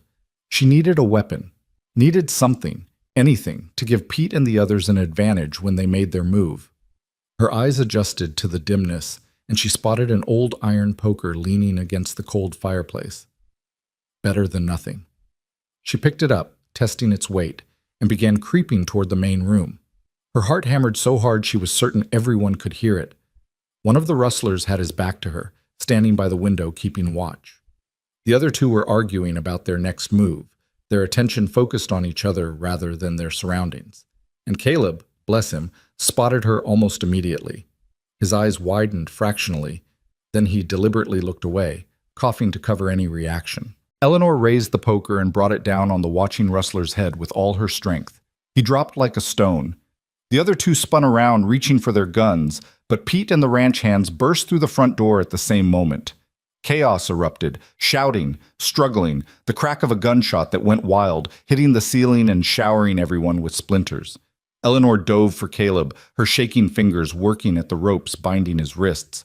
The scarred rustler lunged for her, but Caleb somehow managed to tip his chair sideways, tangling his feet in the man's legs and sending him sprawling. "The knife!" Caleb gasped. "In my boot!"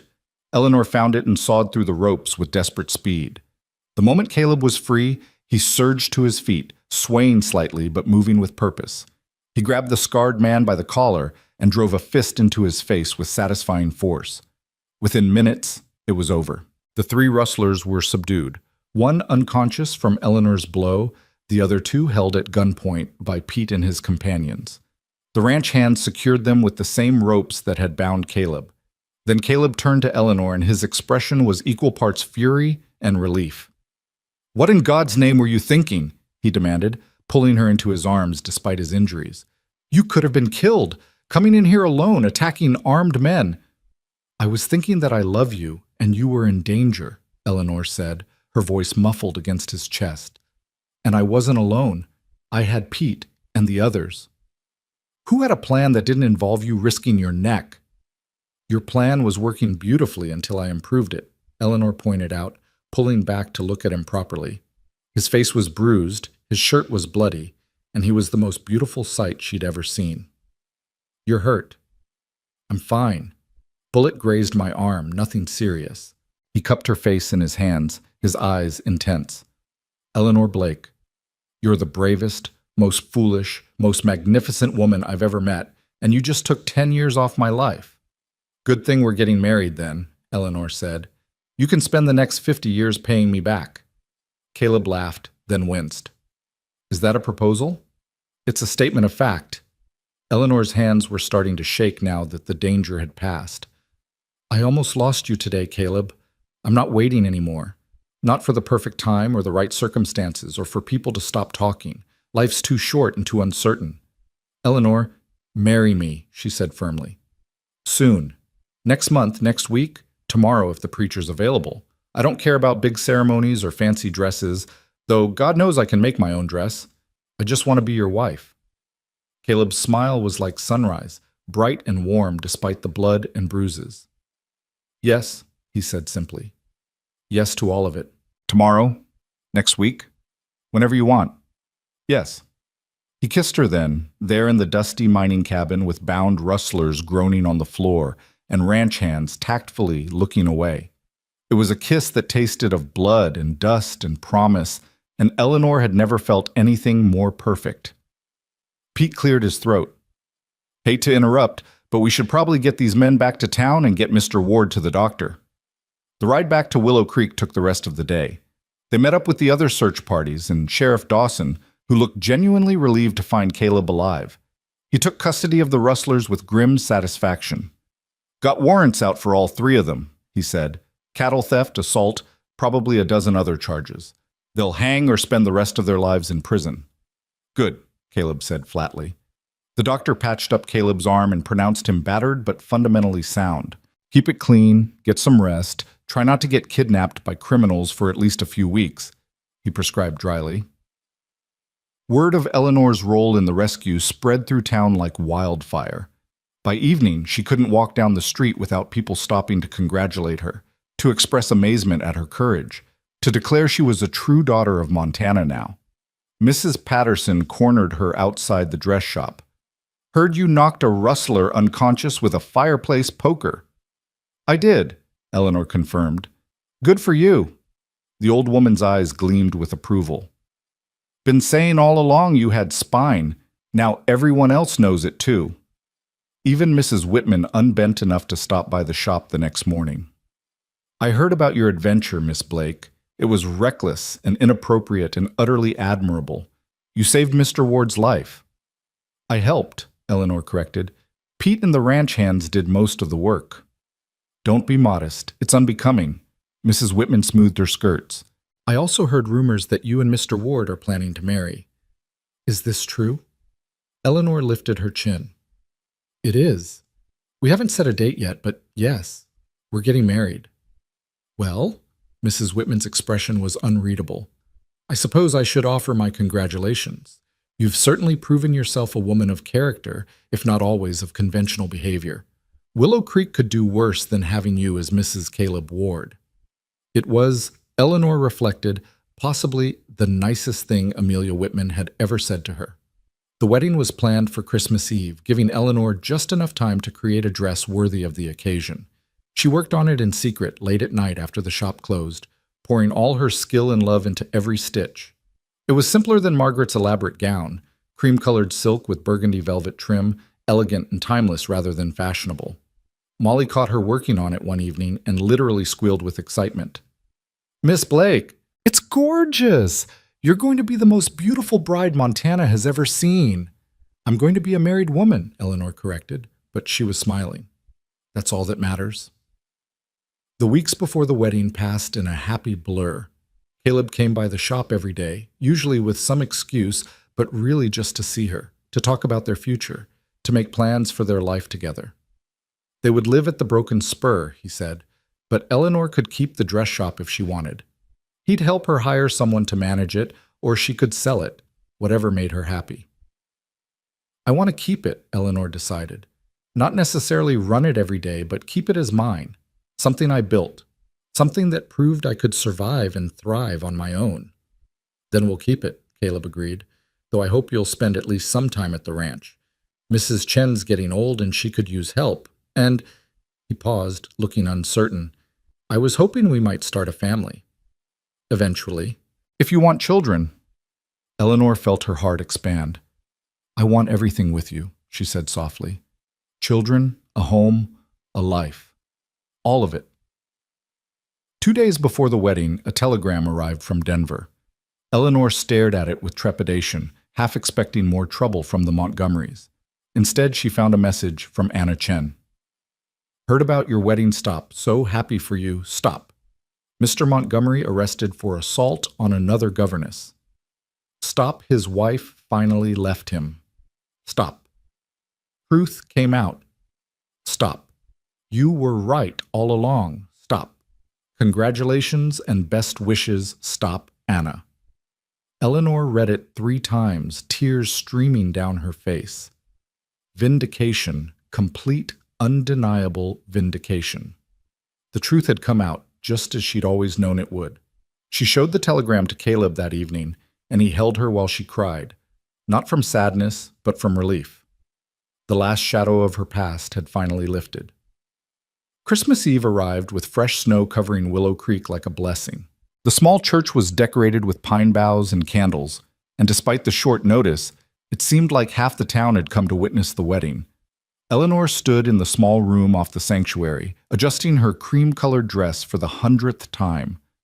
Molly fussed with her hair, which they'd arranged in soft curls threaded with burgundy ribbon. Mrs. Chen had given her a beautiful shawl as a wedding gift, soft wool in a pattern that had been her mother's. You look perfect, Molly declared. Mr. Ward's going to cry when he sees you.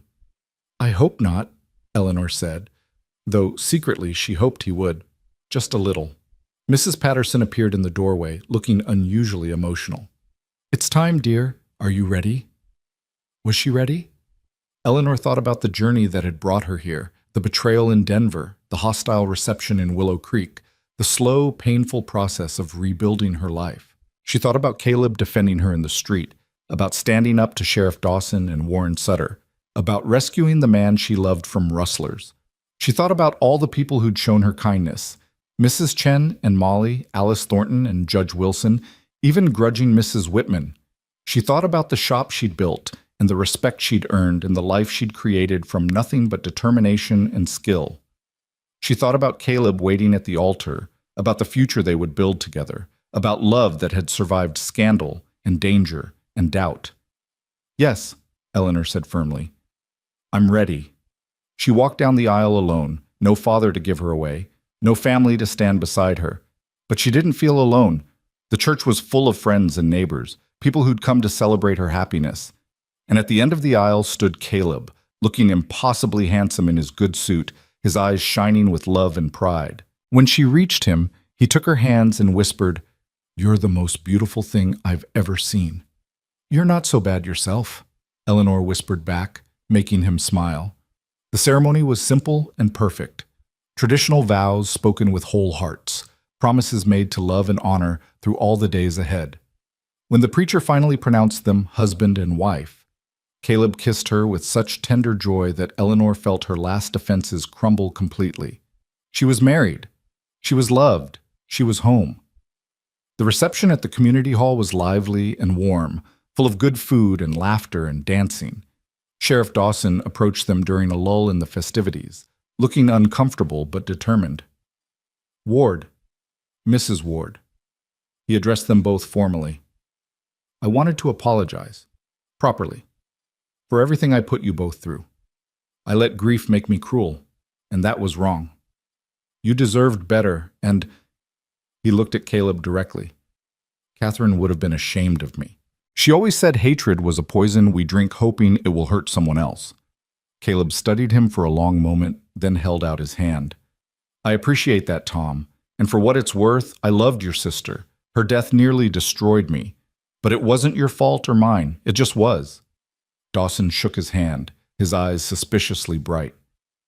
She'd be glad you found happiness again. And Miss Blake, Mrs. Ward, she's a good woman, better than I gave her credit for. She's the best woman, Caleb corrected, pulling Eleanor close. And I'm the luckiest man alive. As the evening wore on and the celebration continued around them, Eleanor found herself standing at the window, looking out at the snow-covered town. Caleb came to stand beside her, his arm warm around her waist. Happy? He asked. So happy I can barely breathe, Eleanor admitted. 6 months ago, I arrived here expecting nothing, hoping for nothing. And now you have everything, Caleb finished. Because you're brave and strong and you never gave up. You built this life, Eleanor, all by yourself. Not all by myself. She turned to face him, placing her hand over his heart. I had help. From you, from friends I didn't know I'd make, from people who saw me instead of just the scandal. I couldn't have done it alone. Maybe not, Caleb conceded. But you did the hardest part. You kept going when it would have been easier to give up. You stood your ground and demanded to be seen. That's courage, Eleanor. That's strength. Outside, the snow continued to fall, silent and beautiful. Inside, the community that had once rejected Eleanor now celebrated her marriage, accepted her presence, welcomed her home. Years later, when their children asked how their parents fell in love, Eleanor would tell them the truth. She'd tell them about arriving in Willow Creek broken and desperate, about a sheriff's bullet in a stranger's defense, about being called broken goods, and choosing to see it as an opportunity rather than an insult. She'd tell them about learning that sometimes the most broken things, when put back together carefully, become the strongest, about how love doesn't require perfection. It requires honesty and courage and the willingness to be seen, flaws and all. She'd tell them about their father standing in a dusty street and declaring that broken goods were the only kind he'd ever buy again, and how those words had changed her life. But that night, on Christmas Eve in Willow Creek, Montana, with snow falling outside and music playing inside, and Caleb's arms around her, Eleanor didn't think about the past or worry about the future. She simply stood in the present moment, grateful and whole and perfectly, completely happy. She'd been called broken once, called ruined and used and worthless. But standing there in her husband's embrace, surrounded by friends and community, in the town that had become her home and the life she'd built with her own 2 hands, Eleanor Blake Ward knew the truth. She'd never been broken. She'd just been bent by life's storms, tested by circumstances beyond her control. And like the strongest steel, she'd emerged from the fire harder, more resilient, more herself than she'd ever been before. The broken goods they'd scorned had become something precious, something rare, something unbreakable. And in the heart of the Montana wilderness, in a small town where she'd once been unwelcome, Eleanor had found something she'd thought was lost forever. She'd found home. She'd found love. She'd found herself. And that, she thought as Caleb pressed a kiss to her temple and pulled her closer, was the best kind of happy ending there was. The musicians struck up another tune, and Caleb led her back to the dance floor. As they moved together to the music, Eleanor caught Mrs. Patterson's eye across the room. The old woman raised her glass in a toast, her weathered face creased in a smile. To new beginnings, the gesture seemed to say. To second chances and hard-won victories and love that refuses to quit. Eleanor smiled back, then rested her head on Caleb's shoulder and let herself simply feel the moment, the warmth of his body, the joy in her heart, the absolute certainty that she was exactly where she was meant to be. She'd come to Montana with nothing but a trunk full of clothes and a heart full of wounds. She'd been tested and judged and nearly destroyed. But she'd survived. More than survived. She'd thrived. And now, as midnight approached and Christmas Day drew near, Eleanor Ward danced with her husband and looked toward the future with hope instead of fear, with confidence instead of doubt. The cowboy had chosen broken goods, and the broken goods had chosen him right back. Together, they were whole. Together, they were home. Together, they were unbreakable. And that was more than enough. That was everything.